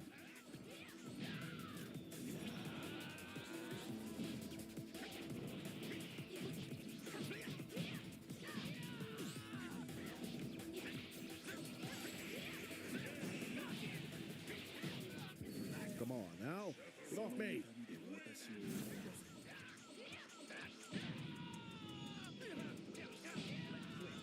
Uh-huh.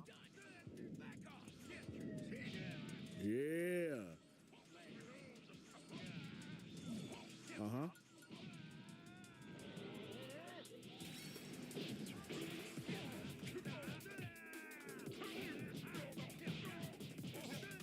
Get off me.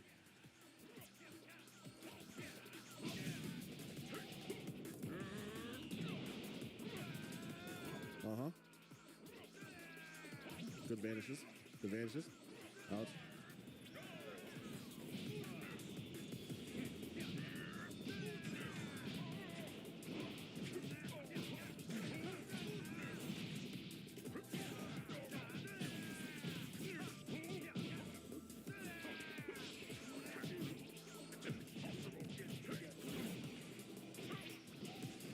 Get in here, son.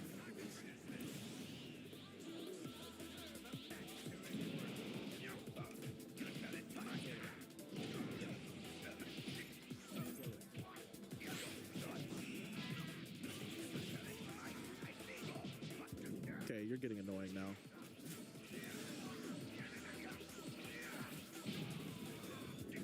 Okay.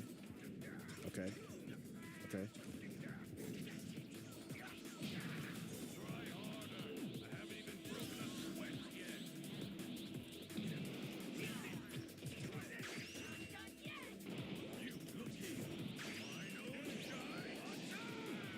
loved if that hit him.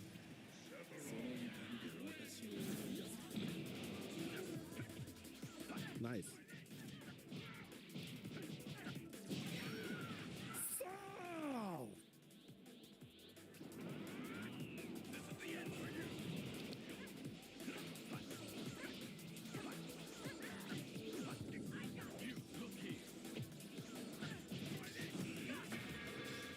It's enough. Hold this! Ah!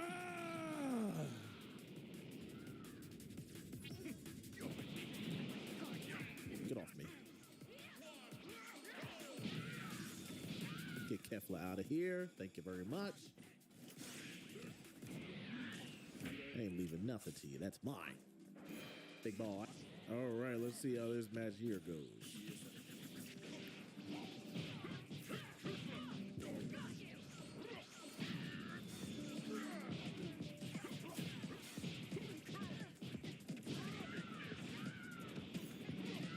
Uh-huh.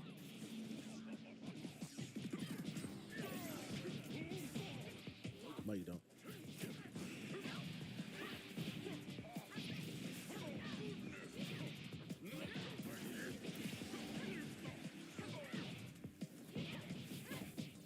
Okay.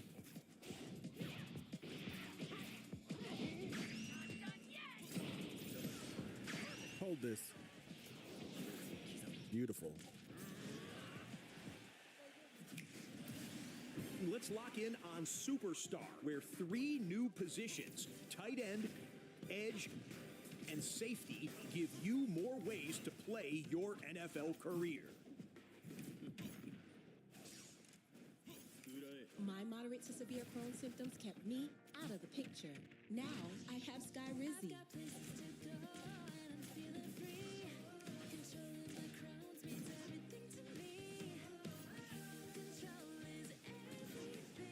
And now I'm back in the picture. Skyrizi helps people feel significant symptom relief as early as 4 weeks and can help with remission at 12 weeks, 1 year, and at 4 years. Plus, Skyrizi is proven to help visibly repair damage of the intestinal lining. Don't use if allergic. Serious allergic reactions, increased infections, or lower ability to fight that may occur. Before treatment, get checked for infections and TB. Tell your doctor about any flu-like symptoms or vaccines. Liver problems leading to hospitalization may occur when treated for Crohn's. Skyrizi is only 6 doses a year after 3 starter doses and is proven to help deliver relief, repair, and remission.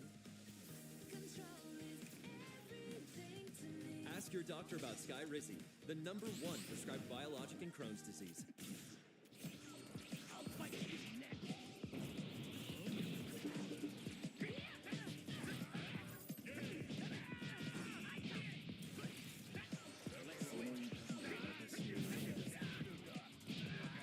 Uh-huh. No.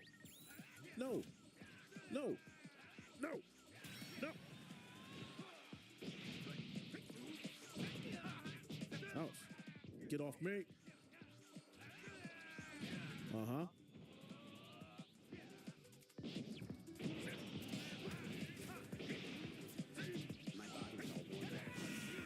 That's enough. You're doing it too much.